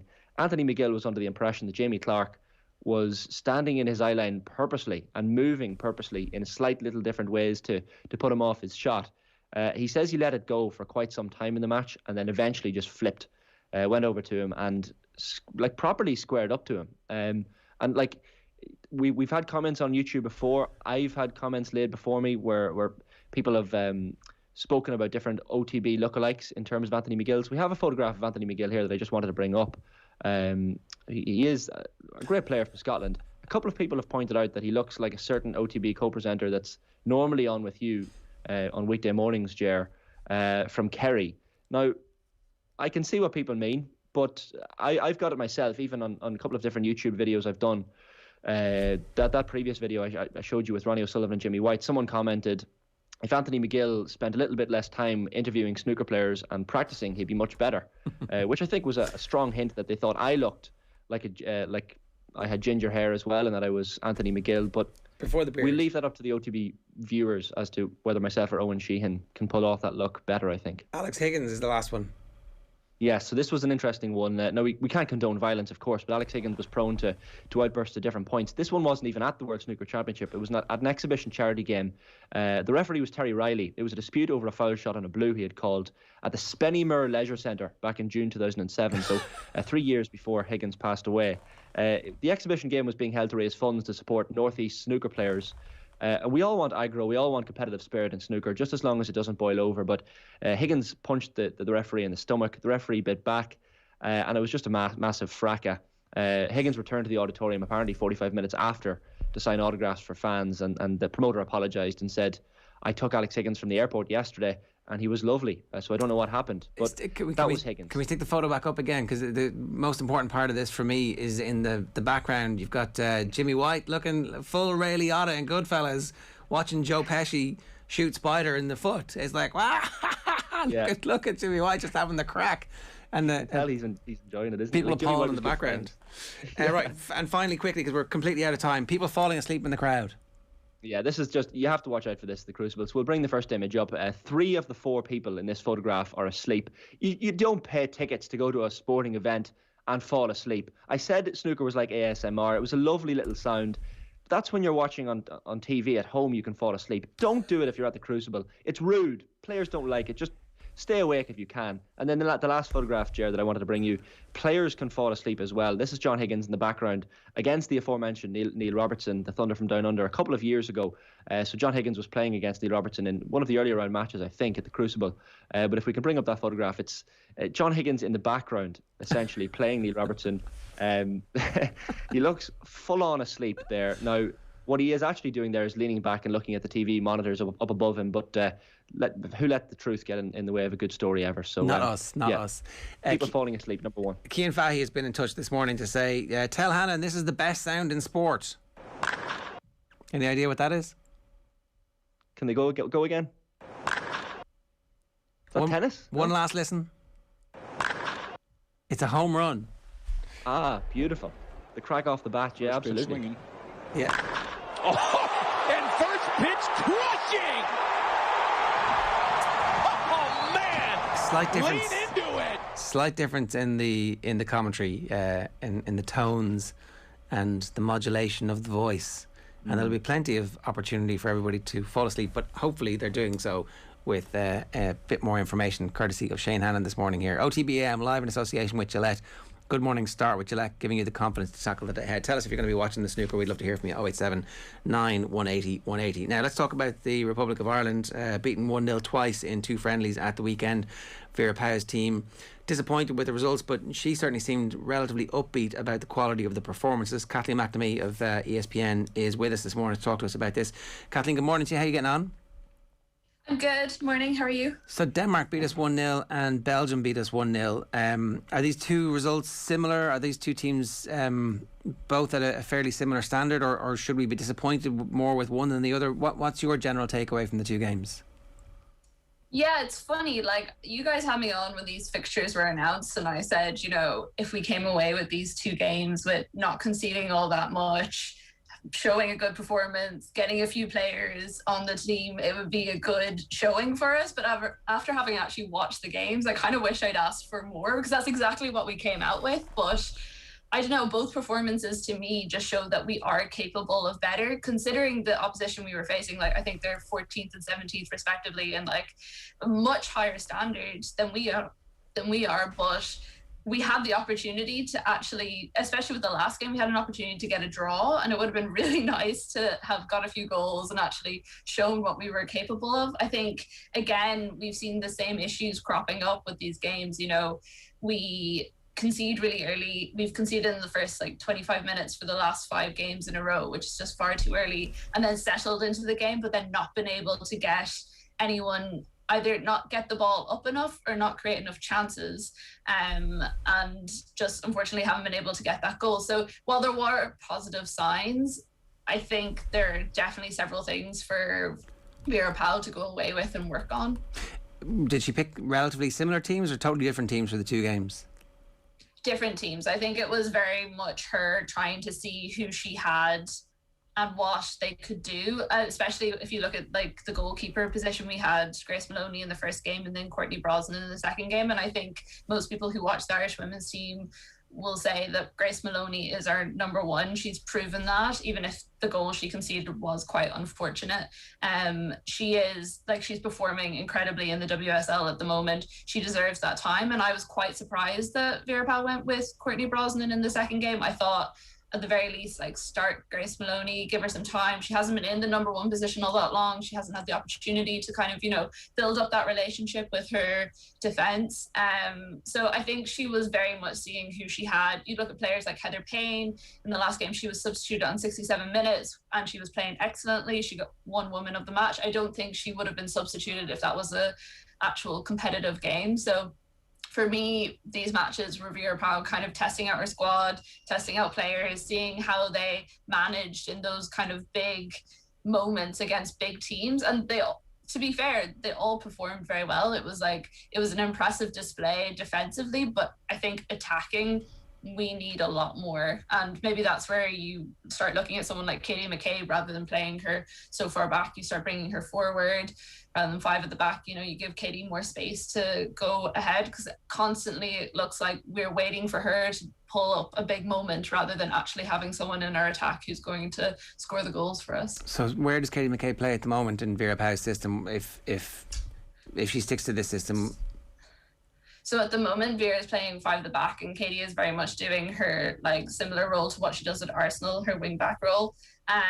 But I think that there's a lot of opportunity for her to go forward rather than playing so defensively. And you saw that much more in the second half of both games, where rather than being so conservative in our play, we were definitely giving more opportunities to their side to score, but we're much stronger in defense than we are in attack. So I think we are actually able to give up Katie in that position, because there's a lot of other players that can step in there who are very experienced, and let her get forward, let her try and score those goals, rather than being every time we get a corner or a free kick being oh, this is Katie McCabe territory. Actually giving her the opportunity to create those moments from play rather than from a set piece. So player in midfield or player as a number 10? Yeah, exactly. Okay, that is interesting, because we did want to ask you about, so Rhianna Jarrett obviously up top. Emma was talking to us about Anya Gorman, who never seems to play up front for Ireland, but is obviously banging in the goals in the WNL. Is there no consideration? Is it even a talking point about potentially Anya Gorman playing a different role for the national team? I don't, from what I have seen anyways, I don't think there is. I think we possibly have stronger people in attack at the moment in the team, such as Katie McCabe.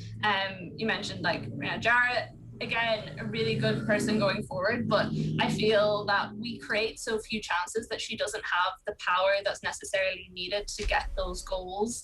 So when you have someone like Katie McCabe, who is playing at such an elite level, who has an incredible power. I mean, we've all seen her free kicks, we've seen her goals, they're amazing. She seems to ricochet a ball off the crossbar as well in most games as well. Just need to dip down an inch or two and it'll be in the net.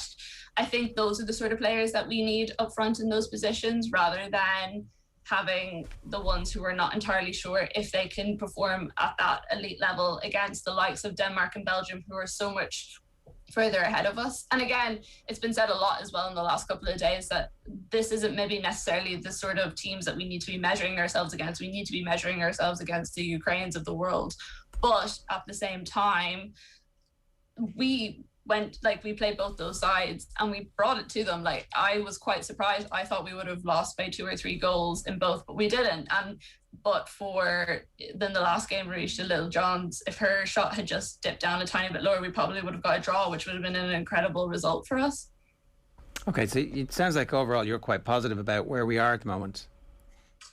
Yeah, I think these games showed where we need to improve for the World Cup qualifiers, and it also showed where we're quite strong. You know, there's a lot of really good talent coming through that team. I think we need to utilize some of our best players better. You know, someone like Denise O'Sullivan, I don't think we saw the best of her in those 2 games. Normally, she is very much that pinnacle person for us in midfield, and between like her just being picked out by defenses as someone to concentrate on, and also the fact that like Vera Pauw played that 5 at the back, I don't think we got the best out of her.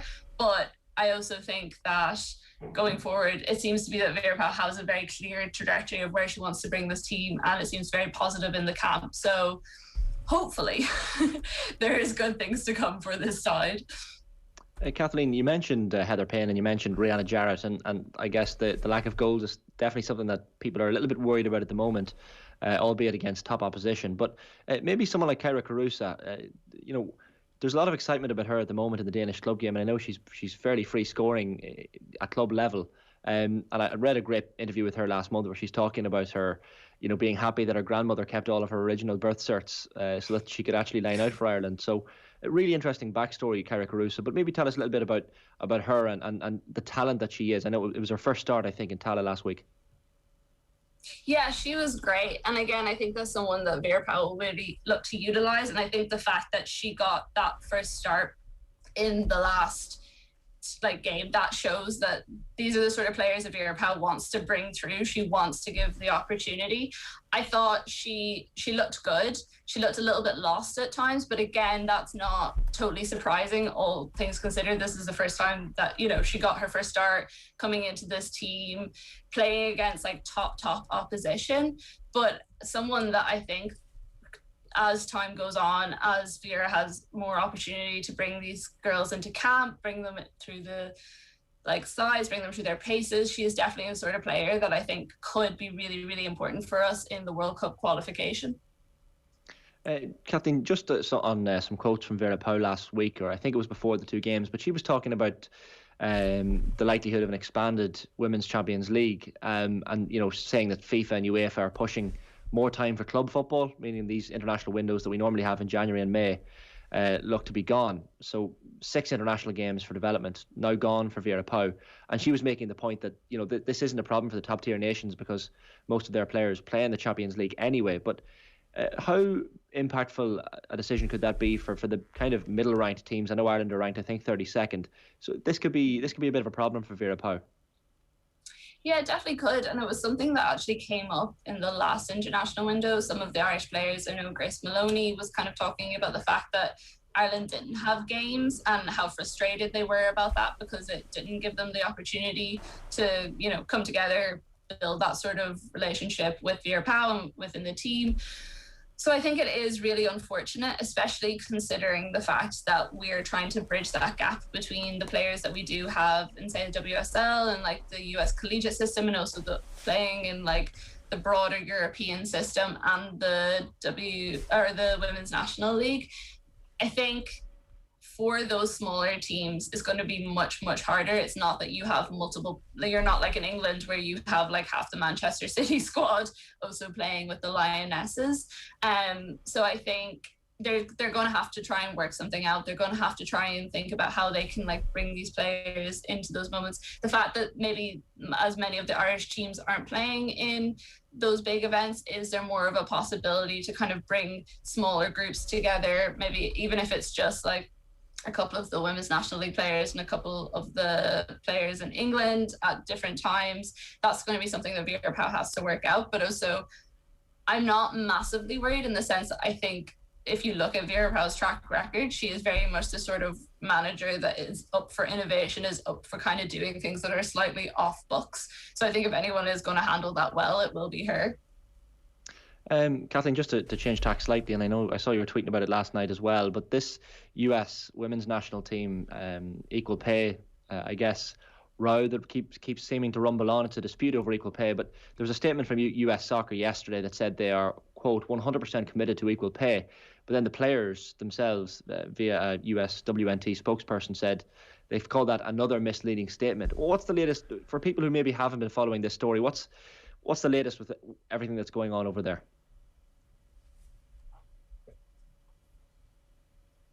Yeah, so last year, a judge found against the US women's national team on their claims for equal pay. They said that because they had agreed on a collective bargaining agreement, then they were kind of sorted on all that. And yeah, just yesterday, as you brought up, the US women's national team did have a partial settlement found in their favour where it was related to working conditions. So it was saying that, you know, in terms of hotels, flights, staffing, all that sort of stuff, that the US women's national team had to have equal services to the US men's national team. And by giving that settlement, the judge actually opened it up so that they can now appeal for their equal pay case. So that team are now looking to go back to that judgment that was delivered last year against them and appeal the fact that the judge said, well, you have agreed for a certain amount of money, so that's the money you get. It's interesting because some of the things that are brought up in the US women's national team cases, things like World Cup money, the fact that there isn't equal pay there, but like it's complicated because US soccer don't necessarily control the prize money that FIFA gives or like the CONCACAF money that they get through World Cup qualifying. So it'll be interesting to see where they actually go from here. But I do think in general, it's just a really good statement that the US women's national team are making. Whether they actually achieve it or not, they're kind of raising a lot of hell, to put it not so like politely, but like they're raising a lot of noise about the whole thing. Like they were in the White House a couple of weeks ago, Megan Rapinoe talking about equal pay. So whether they actually get a result from this through the court system, I think they very much have won the debate in the like public sphere. And again, US soccer have made so many gaffes like throughout this whole thing.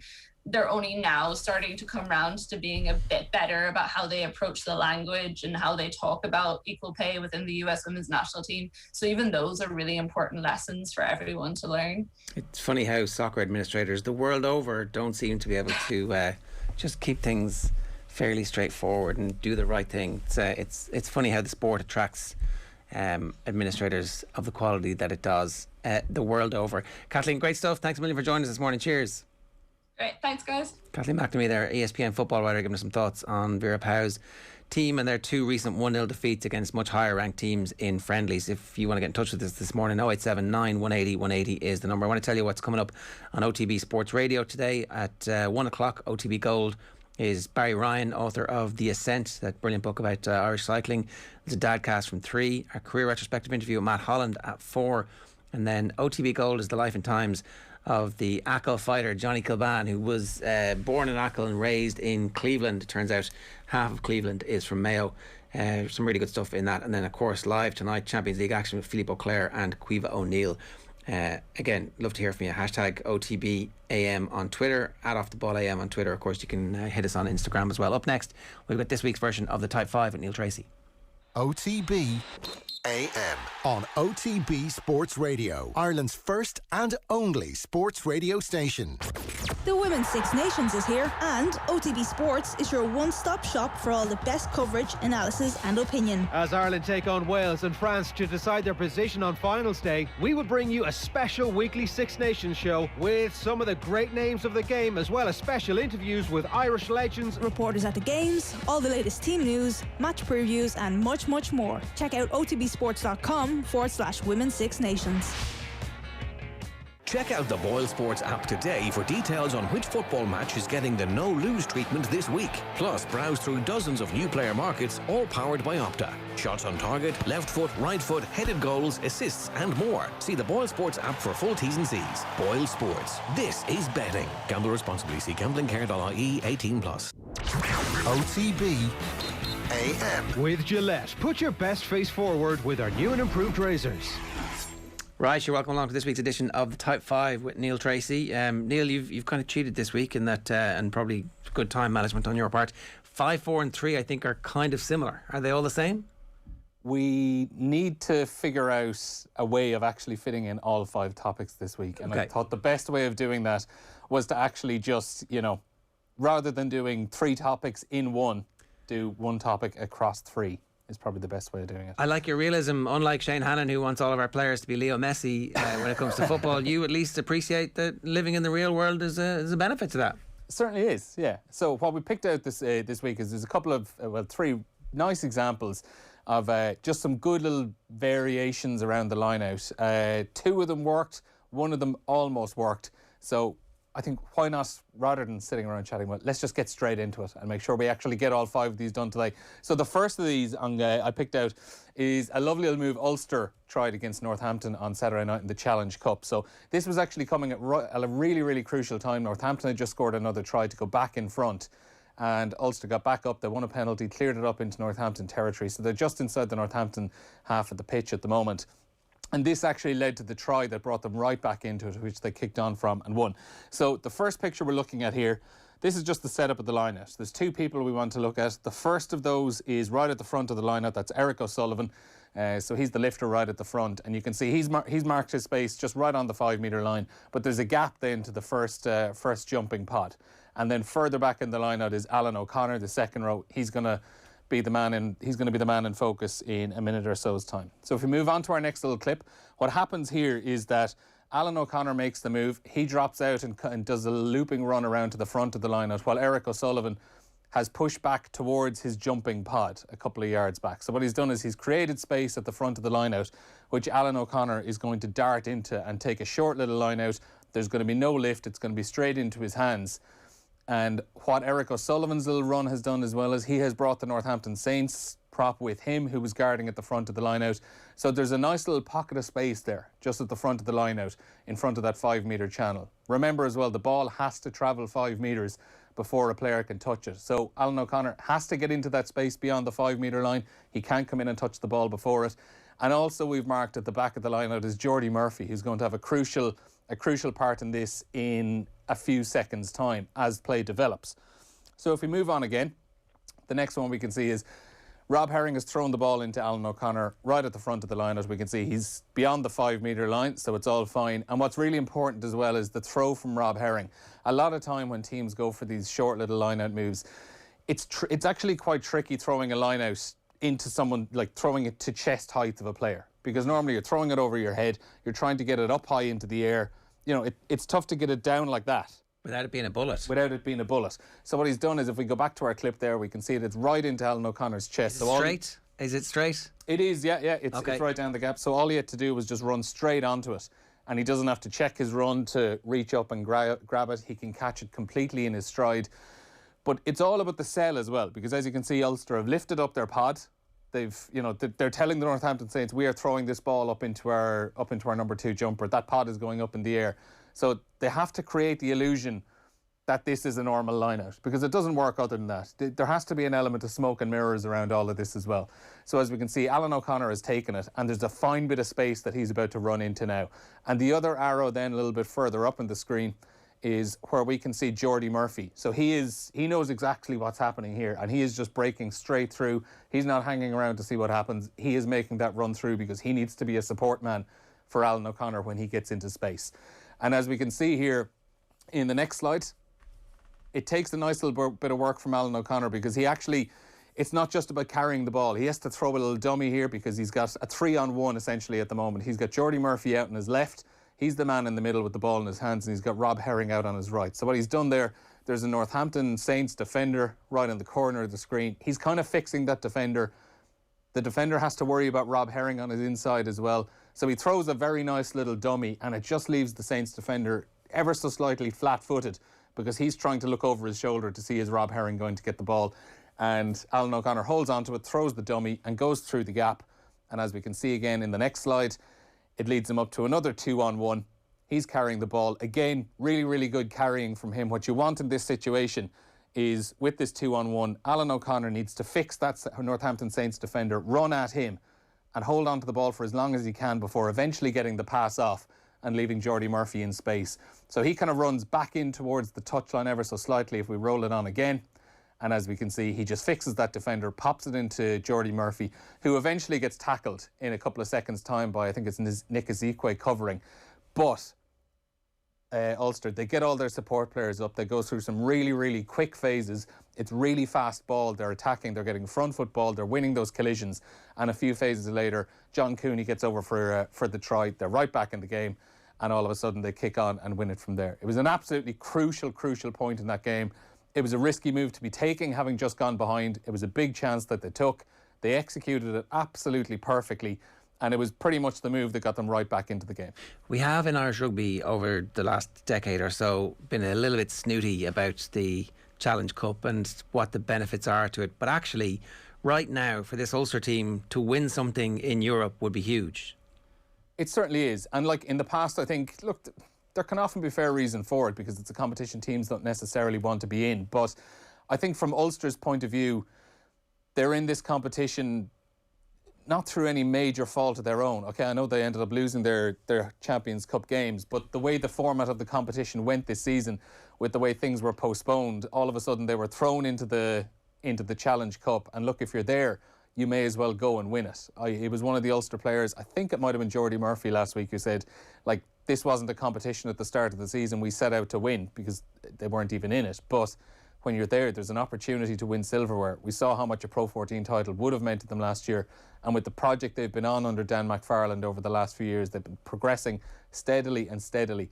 A trophy, any kind of a trophy, would be absolutely enormous for that group of players. Winning is that habit. And like the fact that they didn't have a Pro 14 semi-final, I think in retrospect that was a mistake from the organisers. They probably could have got it away. I know the number of weeks is very limited and whatever, but actually it would have been really exciting to have Pro 14 semi-finals and finals, and they definitely would have been in it, and they would have given themselves a fighting chance in that as well. So there will be hopefully something tangible for them if they keep going.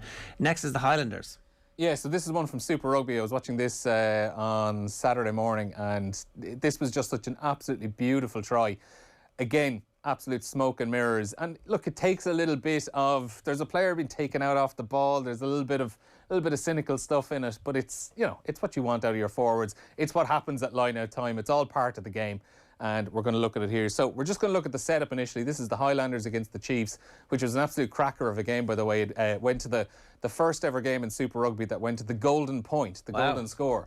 So it was the Chiefs who won it with the golden score in extra time. Damien McKenzie kicking a penalty, or was it a penalty or a drop goal? It's escaping me. I wasn't the biggest fan of it, though. It's kind of a little bit like NFL overtime, where all you have to do is get yourself into position, you pop over a kick, and that's the game done. But look, we'll get back to what we're analysing here. This is a line out, early stages of the game, inside the Chiefs 22, and we're just going to look at it as a simple 6-man line out. And standing at scrum half is a flanker, James Lenchies. So I just wanted to give you an idea of where everyone was setting up.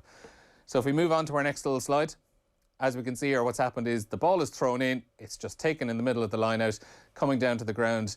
James Lenchies, wearing number 7, you can see he is stepping in to rip the ball, and, you know, in this situation, he can either set up the maul or he can rip it and act as the scrum half. But what they have here is, you can see number 6, which is Shannon Frizzell. What he's doing is he's running a real arcing line right around the back of the line out, and in a lot of situations, this would be a standard enough attacking play. You'd have someone looping around like that, taking on the ball and running out into the open space, getting them back out into the centre of the pitch.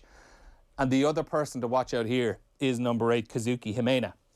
Because what he does is, he steps up, and you can see the player opposite him, the Chief player, he's just going to block him and create a little bit of space. Is he allowed to do that? Like if he binds with the 3, is he allowed to block whoever's coming through? No, because you have to enter the maul from the hindmost foot, from the back of the maul. So if he wants to be entering a maul here, he has to be coming in from behind James Lenchies, who is ripping that ball there. Or this is where the little bit of cynical play comes in. Essentially what he's doing here is he is just taking out a player off the ball. But the maul hasn't formed yet, right? Because the ball is still in the air. The maul is about to form and may not form. Yeah, so he's just basically blocking a player off the ball. This is the miracle moment of creation that we're about to watch here. Yeah. So if we roll it on to the next one here, what we can see is there in the red circle, he's just stepped up and just blocked that player ever so slightly. Right. So his vision is blocked, his movement is blocked, and as you can see, Lenchies, who has the yellow arrow just above his head, he has ripped that ball, and he's moving so that he's turning his body out as if he's just going to pop it out to Shannon Frizzell, who's still running that arcing line and darting back out in between the Chiefs player and in between the referee. And there's no maul here at all, right? Because the line out is over. Yeah, the ball is out at this stage. It's been ripped out. So is everybody in front of the ball from the Chiefs are in blue, right? The Chiefs are the Highlanders are in blue. So the Highlanders, if are all of those players, do they need to release their opponents, or what's the... No, because we'll say as the ball was taken down, as the ball was taken down, the Highlanders player come to ground. The fact that those Chiefs players have stepped up and tried to engage with them, there was a maul formed there for like a split second. Okay. So there's nothing else illegal going on there. Those Chiefs players or Highlanders players who are in front, they're not blocking or anything. They were part of a very, very, very short maul. Okay. But what Lynchies is doing here is he's turning his body as if he's just going to pop it back outside to Frizzell, who's running that line outside. And crucially as well, have a look at the left side of our screen. This is our chief scrum half, who's doing a little bit of ball watching. He's got his eyes out into the open space of the field. He thinks Shannon Frizzell is going to be running that line and taking it out. He is just watching what is happening with his defence out on the far side of the pitch. Uh-oh. And if we roll it on one more time, we can see Mr. Lynchies has just dummied the ball. He's dummied it out to Shannon Frizzell, who's kept running that line. Wow. But he's darted out. He's turned down towards the blind side. And as you can see, you've got, 1, 2, 3, 4 Chiefs defenders all looking straight out into the open field, out onto the open side of the pitch. He's just running in behind them. And as we can see then in our next slide, it's a simple 2-on-1 in the 22, and he goes over for a try. All right, excellent. Did he get the pass away to the hooker? Or no, he just went himself in the end. He did a little bit of a show and go. But if we go back to that last slide as well, we can see, if we go back to the last one, we can see on the right of him, that's our scrum half who was doing a little bit of ball watching. He's been caught out now. He was caught on the hop. He had a little bit too much ground to make up, and in the end he couldn't cover, and it's a try. It was just a lovely, lovely worked try, and involved a little bit of jiggery pokery, as Mr. Bill McLaren would have said. The proximity to running back plays in the NFL from lineouts, I hadn't realised just how much of the setup you can actually fix. So I think we're going to see more and more of this now, right? Where they get increasingly complicated. Oh yeah, and look, we've been seeing things like these for years. These aren't necessarily brand new moves or anything. It's just that every now and again a team comes out with it. It's the type of move as well that you can't really try more than once in a 2 or 3 game stretch. Like what the Highlanders would have been doing there is over the course of the last couple of games, they would have used that move where Shannon Frizzell was looping around and the ball would have actually been passed out to him on a couple of occasions. So teams would have researched that. They would be knowing what the Highlanders would have been doing. The scrum half thought that's why he was looking out. Yeah, that's I'm a genius. I know exactly what you're doing here, lads. Yeah. But you just have to pick those moments to do it. And it was the same with Ulster a couple of minutes ago as well. They're not going to be able to try that move out now for another couple of games because they're just going to have to wait for the right moment. And it's about executing it perfectly when you can. So the next example we're going to go to is from the Leinster-Exeter game on Saturday evening. Now, this was another little move that Leinster tried out, which it kind of came, the move itself came off. It's just that Exeter dealt with it really, really well and actually ended up turning the ball over and winning a penalty off the back of it. So it's kind of an example where both sides executed it perfectly. It's good preparation by Leinster because the line-out move itself worked really well, but the Exeter Chiefs defence were so sharp and they were so ready, and it just took excellent game management. And it just kind of summed up a first half where it was 2 genuinely brilliant teams cancelling each other out with brilliant, brilliant rugby. So what we're going to look at here in our first slide is, this is the line-out just outside the 22. At the back of the line-out, the yellow arrow is Jack Conan standing towards the tail end. It's a 7-man line-out, full line-out. So what Jack Conan is going to do is he's going to be looping around on this near side to take the ball off the Leinster jumper. And we're also highlighting then as well with the red arrow, that is Scott Fardy. So he's just going to, again, loop around into the front of the line out, and he's going to be kind of creating that little block like we saw the Highlanders number 8 doing in the last sequence as well. So if we roll it on here, what we can see is the ball is in the air, it's been taken in. If we look at Jack Conan, he's continuing his little arcing run around into the 5-metre channel, and we're also going to look at Scott Fardy there, who has come in around the front. And what he's doing is, opposite him is Ben Moon for the Exeter Chiefs. So he's just going to step up, and again, like we saw in that last Highlanders play, he's just going to create that little block. He's just going to slow Ben Moon down and hopefully create, a little bit of space for Jack Conan to run into. What we also are looking at as well is Luke McGrath, because he's obviously ready for this. It's a pre-planned call. He's looping back around to the open side because he wants to be there as support for Jack Conan in the hope that he actually makes that break and he gets the ground and gets into the 22. And I suppose playing that little Antoine Dupont role where you're just kind of popping up on a shoulder, ready for an offload. So we'll roll it on again. So as we can see, the line out is taken. We can see Scott Fardy in the red, So he has just stepped up, and as you can see there, he's just kind of collided with the Exeter player, taking him out of the game ever so slightly. And Jack Conan has taken that ball down, and he's just going to try get into that space. He's got Ronan Kelleher just outside him if he wants to get an offload in. All depends on what the Exeter chief defence does there. Their scrum half, Jack Maunder, is kind of standing in that 5 metre channel, trying to guard it. Does he cut it? Does he, bite inside and go for Jack Conan? Does he try hang off and take Ronan Kelleher? That's all for Jack Conan to decide when he gets the ball. And as we can see as well, we have Luke McGrath continuing that run around the outside. And the white circle, that's Dave Ewers. I just want to pick him out because he has a crucial role in a couple of seconds. So if we roll it on, as we can see, so Jack Conan has taken that ball. Jack Maunder, the scrum half, he has come in and he has reacted really well. He has tackled Conan, and Conan is just popping that ball out to Ronan Kelleher, who has plenty of space now. We can see in the red circle, that is Luke Cowan-Dickey and Johnny Hill. They have reacted really well. They know what's coming from Leinster and they're scrambling back straight away. Our yellow arrow just above that is Luke McGrath trying to run that line outside. But the white arrow, that is Dave Ewers, who does really, really well. He has burst off the back of that line out because he's anticipating what Conan is going to do here. He is scrambling back for his life, and he knows that ball is going to be offloaded to Ronan Kelleher in a split second. And if we roll it on one more time to our last little clip, we can see the tackle is made right just inside the 22, right on the touchline. And we can see there as well, Luke McGrath has probably ended up, not through any fault of his own, overrunning that line because he's been guarded very well by Luke Cowan-Dickey and by Johnny Hill, who have kind of spotted a marking around the back of them, and they're just kind of running back slowly back towards the ball. Luke Cowan-Dickey, in the end, comes around the back of Ronan Kelleher. He gets in over the ball and he wins a penalty. So from start to finish there, it's actually a very well executed move by Leinster, but it's brilliant defence by Exeter as well to actually get back and cut it out and win a penalty. Neil, I know yourself and Johnny were obviously Johnny Murphy on commentary for that game on Saturday for us. Like you mentioned Jack Conan there, Rhys Ruddock as well was excellent in that match, but how complete a performance is that from the Leinster back row there at the weekend?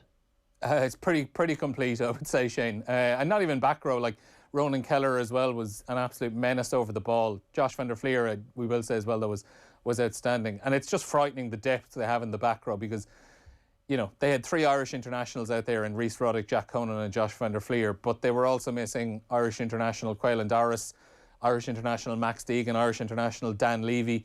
They were missing future Irish international Scott Penny as well. Like the list of options they have at back row is utterly ridiculous. That's terrifying.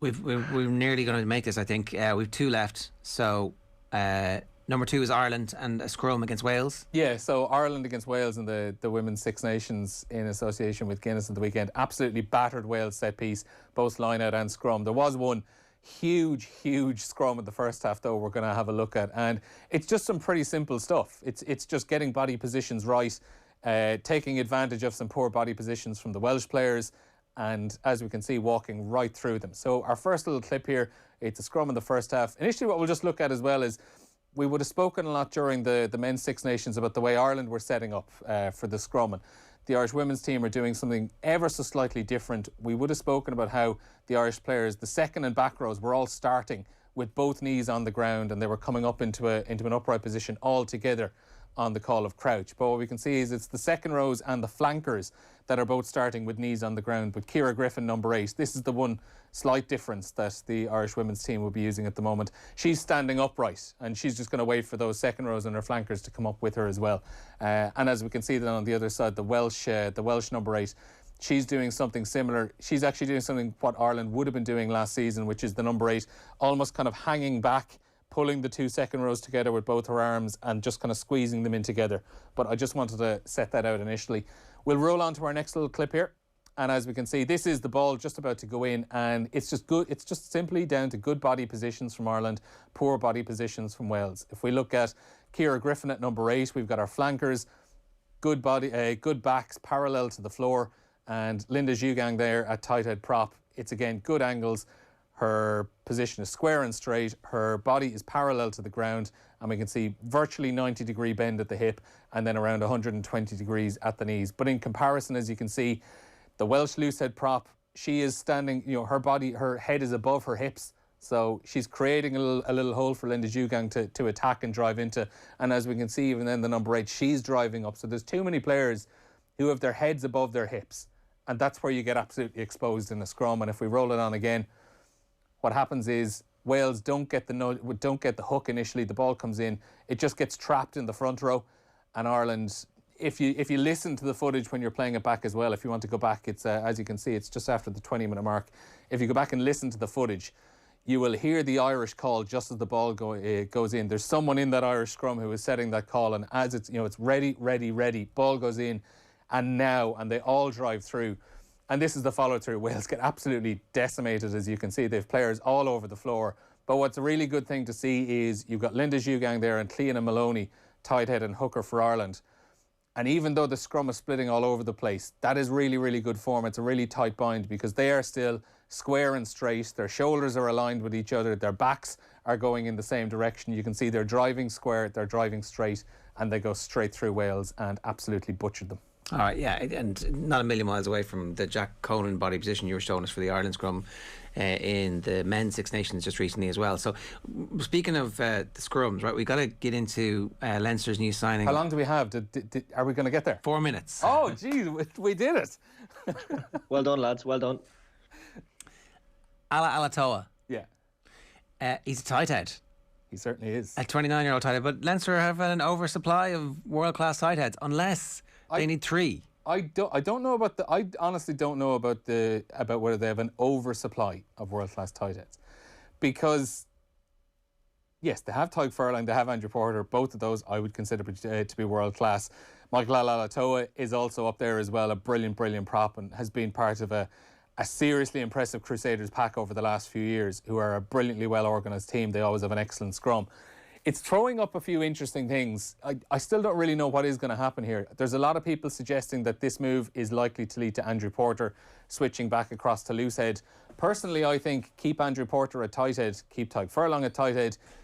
I think you're still going to get 15 games at least next season out of Ala Alatoa. Now, a lot of people would suggest if you have Andrew Porter and Tadhg Furlong, you're spending, tight heads don't come cheap. You're spending what is probably good money on someone like that. And is he going to be, is he going to be a reserve for big Heineken Champions Cup games? I don't want to see Andrew Porter switch back to loosehead because there's a number of reasons for it. I think the future is a little more clear in terms of looseheads coming through with Ireland. You've got Cian Healy, who's 33 years of age. And okay, there aren't too many players that are proven test experience in their mid-20s at the moment. Dave Kilcoyne is on the is a little bit younger than Cian Healy, but he's above 30. After that, you have a lot of unproven players, but I think there's a lot to choose from. I think you've got Eric O'Sullivan there, who's shown huge promise. You've got Josh Wycherley, who's going to come through at Munster and looks a really, really good player. You've Michael Milne also at Leinster, who's shown good things in the bits we've seen out of him. You have who else is there? There's so many options there. So what do you think? Personally, it's funny. It's a funny one. I'm starting to think Andrew Porter might actually be pushed over back over to loosehead. I don't necessarily want it because I think there aren't as many clear-cut options coming through at tight head.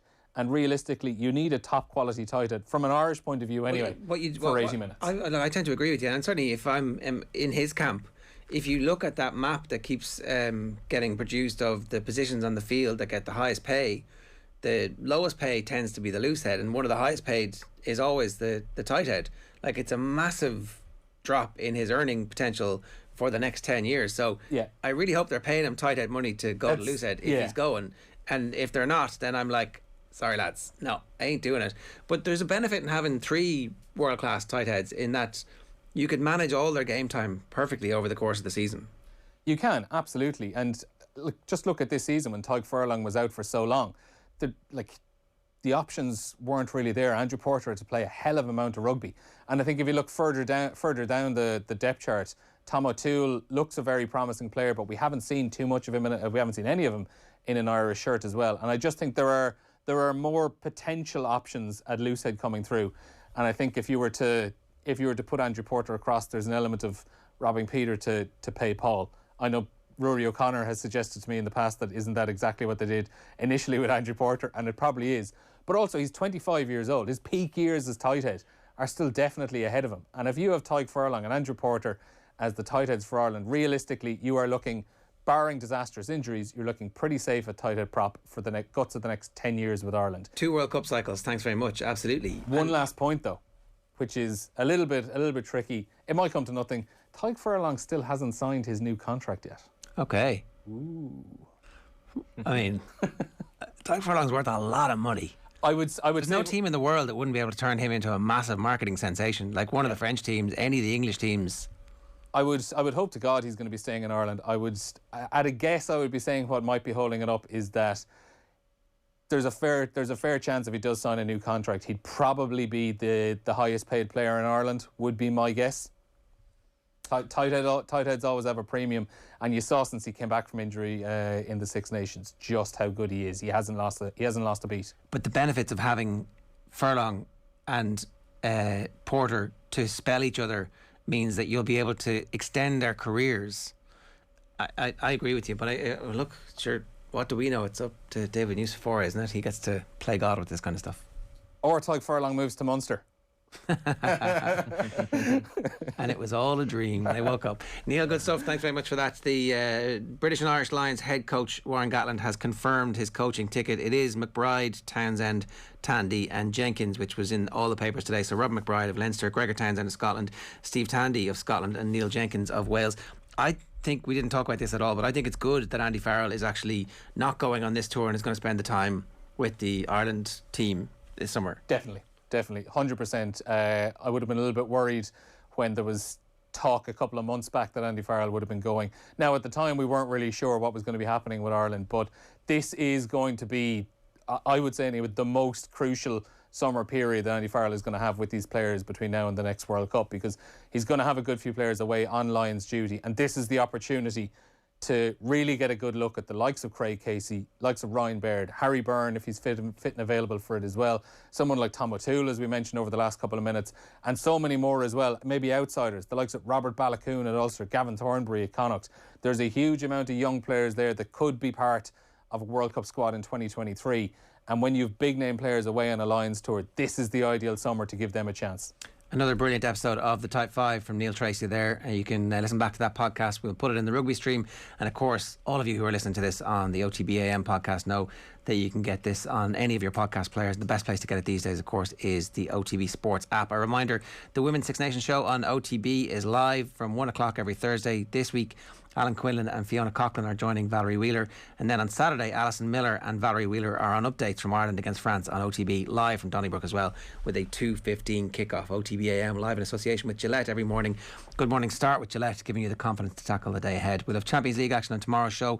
We'll speak with Olympic hopefuls Oliver Dingley and Sarah Lavin, and Meath legend Bernard Flynn will talk to us ahead of his Lakewood Gale. After 9 a.m, we're going to chat with Paul McGinley and Owen Conroy about the Leaders' Lounge.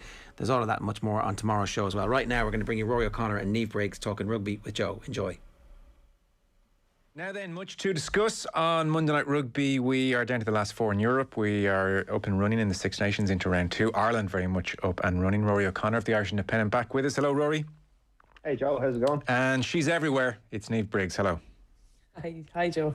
Yeah, this is the second time we've done this. We had microphone delays. You are Ireland's hardest working pundit at the moment. I'm sure you're giving me a good run for my money. I worry if I turn on something now and Briggs isn't there, like something's gone terribly wrong. Is she okay? So we'll get on to Final Four in Europe. Let's start with Wales 0, Ireland 45. First competitive game in almost 6 months. Emer Considine was talking, Niamh. She scored 2 tries, obviously, from full-back, and she said, we knew we were fitter, we knew we were faster, and then of the game plan, she said it was nothing fancy. It was punch it up, get some gain line, get some momentum, and just pick out those gaps at the seams. It was the simple things, the basic stuff. We did that early in the first half, and we're really happy with that. Go along with that general assessment of things? Yeah, absolutely. I think, I've been saying it for a while now about how fit they are. It's, a huge testament to obviously their S&C and Orla Kern, but also to the players, because it must have been really difficult to keep yourself at that level for the last probably year, bar that one game that they had in October, I think. And they've had a lot of disappointments and postponements. So to be able to keep yourself motivated and generally, like, majority of them are training by themselves during the week. True testament to that squad and their mindset, I thought was excellent. And they really did attack Wales. Their basics were quite good, but Wales were really poor, and it's kind of difficult to see where they are as a whole. 23. Then I think next weekend will be a bigger test. Yeah, for sure. One of the few concrete points you could take from the game is the one you mentioned, that they are very fired up, and you could see it in their body language. It felt like it was a concerted, deliberate thing to celebrate the small moments and celebrate the tries. And listening to various people around the camp, you get a sense that they've put a focus on fostering team unity and really working on that, which is maybe something, you know, there was an area over the last, I don't know, couple of years they could have improved on. Yeah, absolutely. I think, you know, if you're lacking in some small part of the game but you have a good ethos and a good spirit, it can kind of make up for that. I thought, you know, it's always really good when you're on top and you're confident and you have the ball. The true test is when you don't have it and how you are defensively. And I thought their defence was outstanding. Thought their line speed was brilliant, but also their options, their picking and choosing of when to go in and try and compete, but also try and cut the edges off. So from that perspective, I think that they've obviously done a lot of work from it. You know, you'd still like to see a little bit more in attack, I thought. But you know, you can only kind of play what's in front of you, and I think that's really important to stress. And their ability to pick the right option has probably been something that they've definitely evolved over the last year. And it was brilliant. I was really excited afterwards. Came home and I watched it. Probably was a little less excited after I watched it because there's definitely areas that they need to improve on, especially that first 20 minutes in the second half. But from a whole perspective, I thought it was brilliant and super. It'll give those girls a huge amount of confidence, and they should be really relishing the challenge of France now. Yeah, and probably, Rory, a sense that, okay, in those 20 camps, we haven't been wasting our time, you know, because there's always going to be that nervousness that you get out and how are we looking? Niamh mentioned the second half. They were 31-0 up at half-time. They didn't score again until Dorothy Wall's try in the 72nd minute. So that period in the second half, errors started to creep in? Yeah, I was covering Leinster Exeter, so I got to watch the first 25 minutes before I switched over. And, you know, if they kept up the rate of scoring that they had started with, they'd have won by 80 or 90 points, you know. So, I mean, it was unrealistic to expect that, but they definitely dropped their standards. When I watched it back today, they didn't meet the standards that they had in the first half. But I think part of that was partly the fact that they haven't played in so long, and the fact that, you know, they probably ran out of steam a little bit. Partly the fact that they knew they were so much better than their opposition, who didn't look particularly, you know, anywhere near as well conditioned as they were. And also they have a massive game to focus on for next week. So I think there was a combination of a few factors that led to the slippage. You know, I think when the bench came on, eventually it did lift things again. But, you know, I think it'd be hard to look at a 45-0 win in your first game in 6 months and find too many flaws. And when you have players of the caliber and the excitement that Dorothy Wall and Bevan Parsons can generate, it's pretty exciting time for this team. And you know, this Six Nations has been very lopsided so far. Ireland need to be on the right side of those big score lines. They need to be the best of the rest, especially with the competition, the new competition, the 15s coming in 2023. And they look like they're on the right track. They just need the RFU to kind of back them on that journey. You mentioned Parsons, who's 19 years of age now, Bevan Parsons, broke into the squad age 16. She was on with Ger and Neil this morning talking about her development over the last couple of years. Have a listen. You know, I think my game knowledge has definitely improved. Being able to position myself in the backfield, you know, that's something I struggled with when I first came in, and I was always caught out of position or things like that. So my defenses come on in leaps and bounds. And then in terms of attack, I think I've just grown a bit more confident. And was it daunting at the time coming in, like being a 16-year-old coming into an international team sport at senior level? I imagine you're probably looking around going, God, this is the real deal. Yeah, you know, I'd be lying to you if I told you I wasn't intimidated coming in those first few training camps. I was, you know, thrown in the deep end, really. The girls were so experienced, and so, you know, their skill level was much higher than mine, and they knew the game a lot better than me.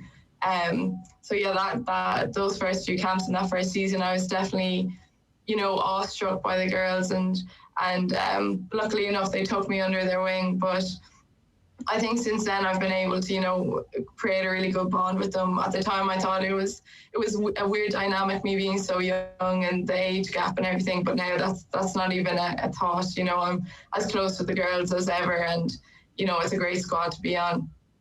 And I remember hearing as well, like, you couldn't even share a hotel room with one of your teammates when you were inside in that camp because you were 16 years old. Yeah, so COVID hasn't been that big of a change for me in that sense, because we all have to have single rooms now anyway. But yeah, so I'd room on my own. I'd be, the far side of the hotel. It was madness, really.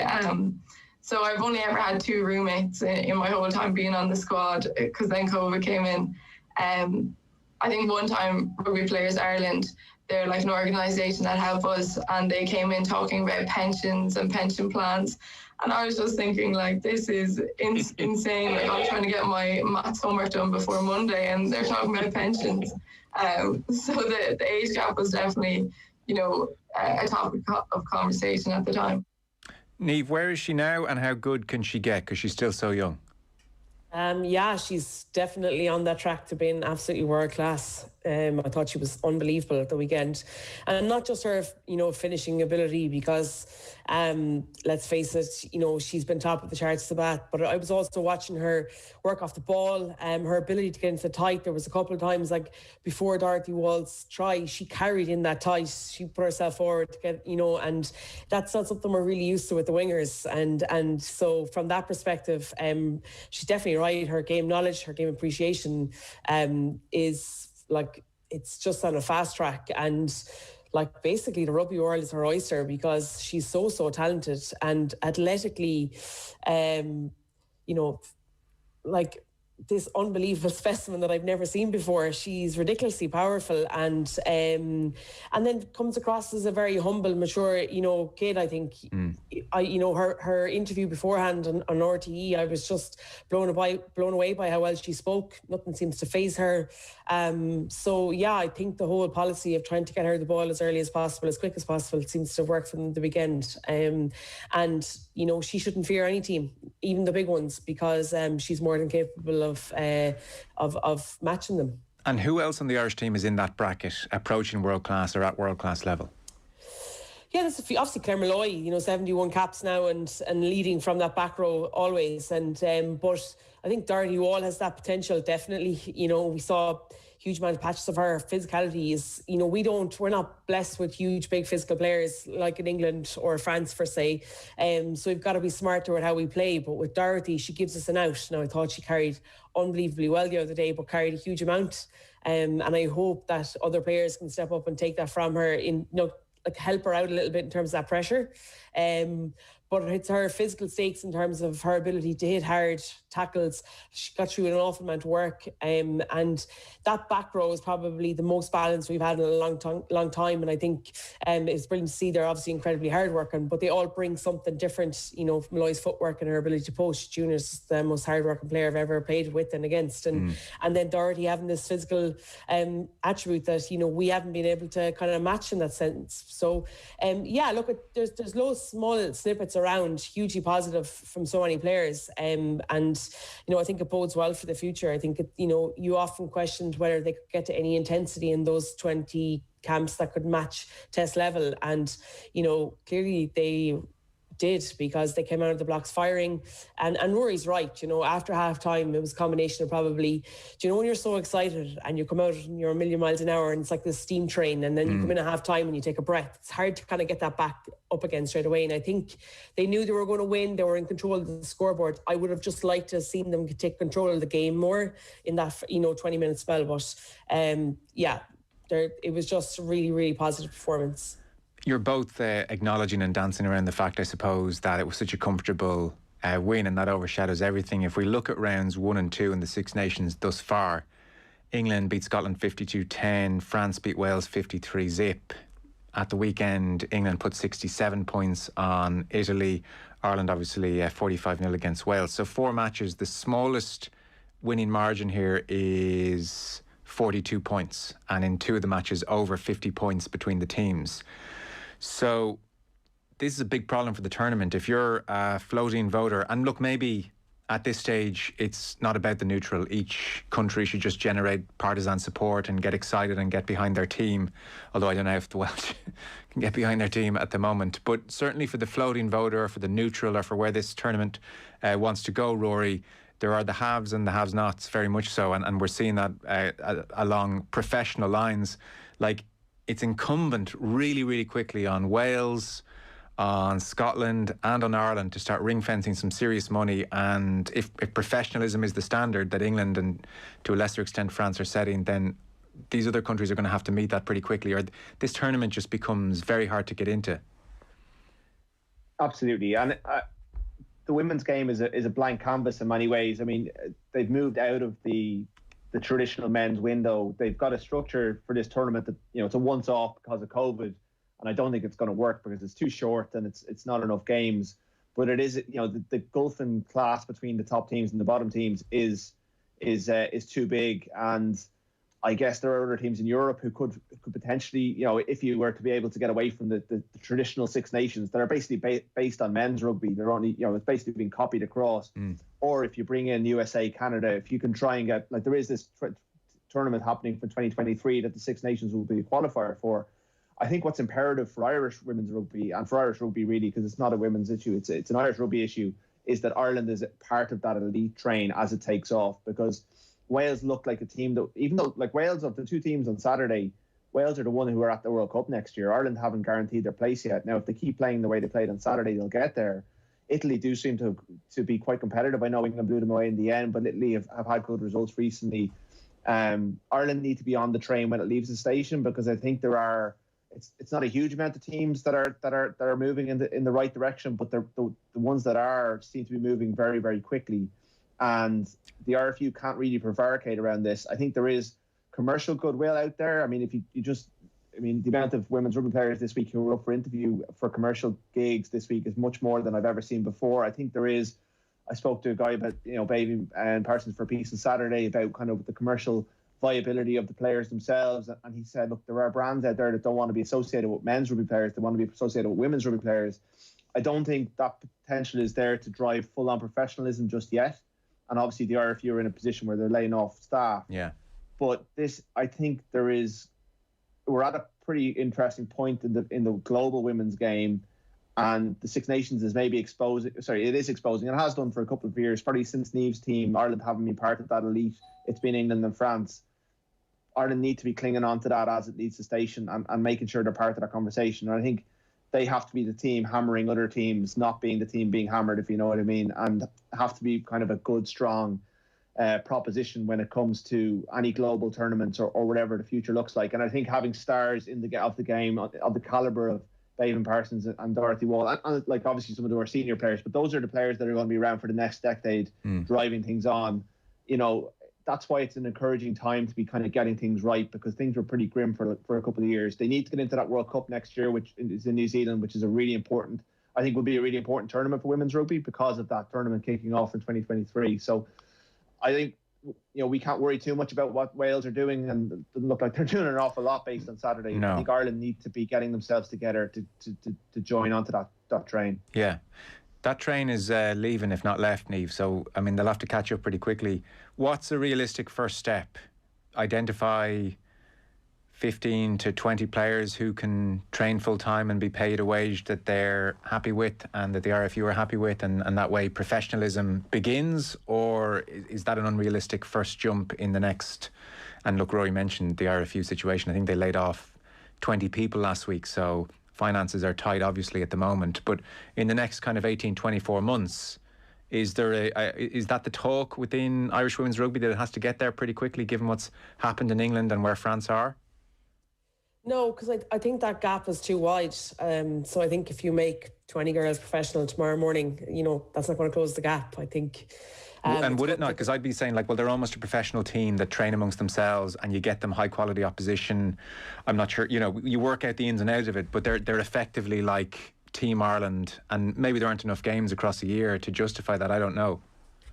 I don't think it's that. I just think, you know, Ireland is still evolving its structures and its game. I think at the time, I'm not sure the RFU jumped on or, caught the light of the 2013 kind of that team, that era, that's Grand Slam. I think it's only in recent years that they've started to put money into the provinces in terms of development officers and creating pathways for young girls to be able to play rugby. And I think we'll see that benefit the likes of, Dorothy Walls, Emily Lanes, Enya Breens, they're all coming from that same era, I think. And it's going to take another 4 or 5 years for that next crop to come up. And then you're looking at the likes of Bavian Parsons and these girls they're then going to be the leaders, if that makes any sense. I think a big thing, about the game of the weekend is something seriously going on behind the scenes in Wales, because they have 23 girls that are playing in the Premiership in England. Ireland have, 6, 3 of them are injured, so they have 3 girls available. So they're playing rugby week in, week out. So there's obviously something amiss in relation to their camp. I think for us, and us being Ireland, that, it's not a simple case of just throwing money at them and making them professional, because I think that gap in terms of the game is quite wide anyway. So I think, the player pool, the numbers that France and England have generated, the ability to have 20s teams, underage camps, they have pathways in place for nearly every girl to play rugby from the age of under 8 up. And Ireland have to get that. So in order to, and it's important that you just have that pathway in terms of, if, for example, 10 girls tomorrow retired from Ireland, well, then they need the next layer to keep coming up. And at the moment, there's too much of a gap between those international players and then the next best. Okay. Yeah. Okay. So, look, I take your point. It's a bigger conversation than just the immediate 15 or 23. That's quite a short-term view I'm outlaying. Absolutely, the pathways have to come in. So the 15s team wouldn't have been looking enviously over at the 7s who were professional. Oh, look, of course. Like, I was in that position too. And, And if they had said to you, look, Niamh, we're thinking of doing this whereby, yes, the pathways and the overall development is crucial, but we're going to make you and the other 20 frontliners professional, and you're willing to park your career, and these are the terms, and you get to train every day, you're at the high performance unit, your life is about improving individually, and if all 20 of you are doing that, then in the short term results will improve and we'll get closer to England. What would your reaction have been? It's such a tough question, and I'll tell you why. Because my career as a guard was obviously really important to me, but also I was earning good money, and you know what I mean? And if you're going to make 20 girls, professional, and it's going to be in around the same, you're talking around less than, 18, between 15, around 15,000, like 15, 20,000. Yeah. No, it'd have to be better, No. It couldn't be that. That's what the 7s isn't it? That's what I'm saying. And then, like, England women's team, it's only 7 or 8 grand more than that. Okay. So that type of, like, that has to be all taken into account as well. And it's a case of, well, I was too old by the time, I didn't start playing rugby. I was in my very early 20s, whereas somebody like Bavian, Dorothy Wall, who are in college, it could sit them down to the ground, because they have, I've probably 10 years into my rugby career when this even started to come about in terms of the 7s girls. And I went in there, took time off work and went in there, 2016 to try and qualify for Rio. And yeah, look, it was brilliant. I really enjoyed training full time, but I missed working too. And so like, that's just me. Like, I understand that 100% there'll be definitely girls in that squad that would absolutely grab it by with both hands and run with it. But I think, thinking long term, like if I was 16, 17, 18 years of age, 100% I'd do it, because at that age you just don't think long term. Whereas now I'm getting older, I would definitely be thinking, oh God, like, I'm only going to be earning this amount of money. I have to live in Dublin. How am I going to be able to afford that? Yes. Like, they're all things that have to be, and you can't expect the RFU to be giving out big, huge contracts, because the money the game makes, the sponsorship, it's not a like for like with the men's. And I know Rory kind of alluded to that. It's not even near it, or do you know what I mean? So you can't demand those kind of things. I think if you maybe looked at a younger squad, so maybe the girls that are in college, and offered them some sort of bursary or fee or whatever it is that they can, train in the morning, train in the evening type thing that they're doing now, but that it makes things easier, that they're not having to work at weekends or something, maybe. But yeah, look, I think that's just there's just way too many outside factors for me to just say cut and dry, let's go professional in the morning. No, it's a brilliant nuanced answer, and you can expect lots of text messages from mates saying they didn't realise you were such a big earner in the Guards. Didn't realise life was so good in there. No, well, I'm talking about 15 grand for playing rugby for I know, I'm Ireland. joking. I'm joking. Yeah, but I'm probably going to get a lot of messages now of telling me how. Hey, look, benchmarking, work to treat. Absolutely. But Rory, I guess, so Niamh makes the point, like, what the women's game bringing in isn't comparable with the men's game, and that's definitely going to be a point others will make. At the same time, last time I checked, the men's international senior team bring in, is it 82 or 87% of all revenue anyway? So it's not like, the men's game is washing its face everywhere anyway. Like, it's so dependent on these 7, 8, 9, 10, 13 games across the year that the senior men's team play. So, in that context, it might be something over the next couple of years that we start having to talk about very seriously when the likes of England are leading the way. Well, also it's the commitment levels, and maybe it's a government scheme like the one that the GAA players get. But if we're asking players, hopefully they finish in the top 3 of the Six Nations and they go and play in that annual global tournament. Well, like, how are they going to take time off work, and how are they going to put their careers on hold to play for Ireland when they're getting, like, apart from the obviously emotional reward and the athletic satisfaction of it, they're getting nothing else for it. And then their male counterparts are on central contracts upwards of 300 grand. I think that the women's game, I think the RFU need to be bold in trying to lead the women's game and to try and set up competitions, whether it's getting the provinces into an expanded premiership, or whether it's at elite a small number of teams in an AIL and then they go and attract sponsors and they sell it more. Whereas now at the moment it's kind of it is a poor relation, and they do a good job around the national team at times. And obviously, the move to Donnybrook has worked well in terms of getting crowds in. But even they weren't able to play any of the game against France this week in the Aviva, even though the Aviva is not being used at the moment. And they'll say it's because they're used to Energia Park and they didn't really want to leave. But at the same time, seeing them play there might have been a nice message to send out, and maybe that's a pat in the head stuff. I don't know, maybe it's not important. But I think we are at a point where there's where it's coming into the equation, and they can watch other teams like New Zealand, England, France pull away, or they can try and get involved and try and drive it and try and shape things. As far as I know, they were quite reluctant to get involved in the World Rugby thing from 2023. I keep forgetting the name. I think it's Women's 15. It's going to be called XV. Yeah, it's from 2023. But that's where it's going to be at for the next couple of years. But you're asking an awful lot of these players to try and play in it every year if it's going to be held in South Africa. Like South Africa appointed Lynn Cantwell, who Niamh would know well, as their director of performance. She's a massive loss, I think, to Irish rugby. She could drive things hugely here, and would, I think, have good ideas and would have the level of knowledge that I wouldn't have around it to drive things. But she's off running things for Ozzy Erasmus instead. So I mean, there's I think there is definite potential that is untapped at the moment in Irish women's rugby, and I think Irish women's rugby can be part of that move in the next couple of years that I think is already happening. They're kind of being dragged along with it at the moment. I think they could drive it more. Okay.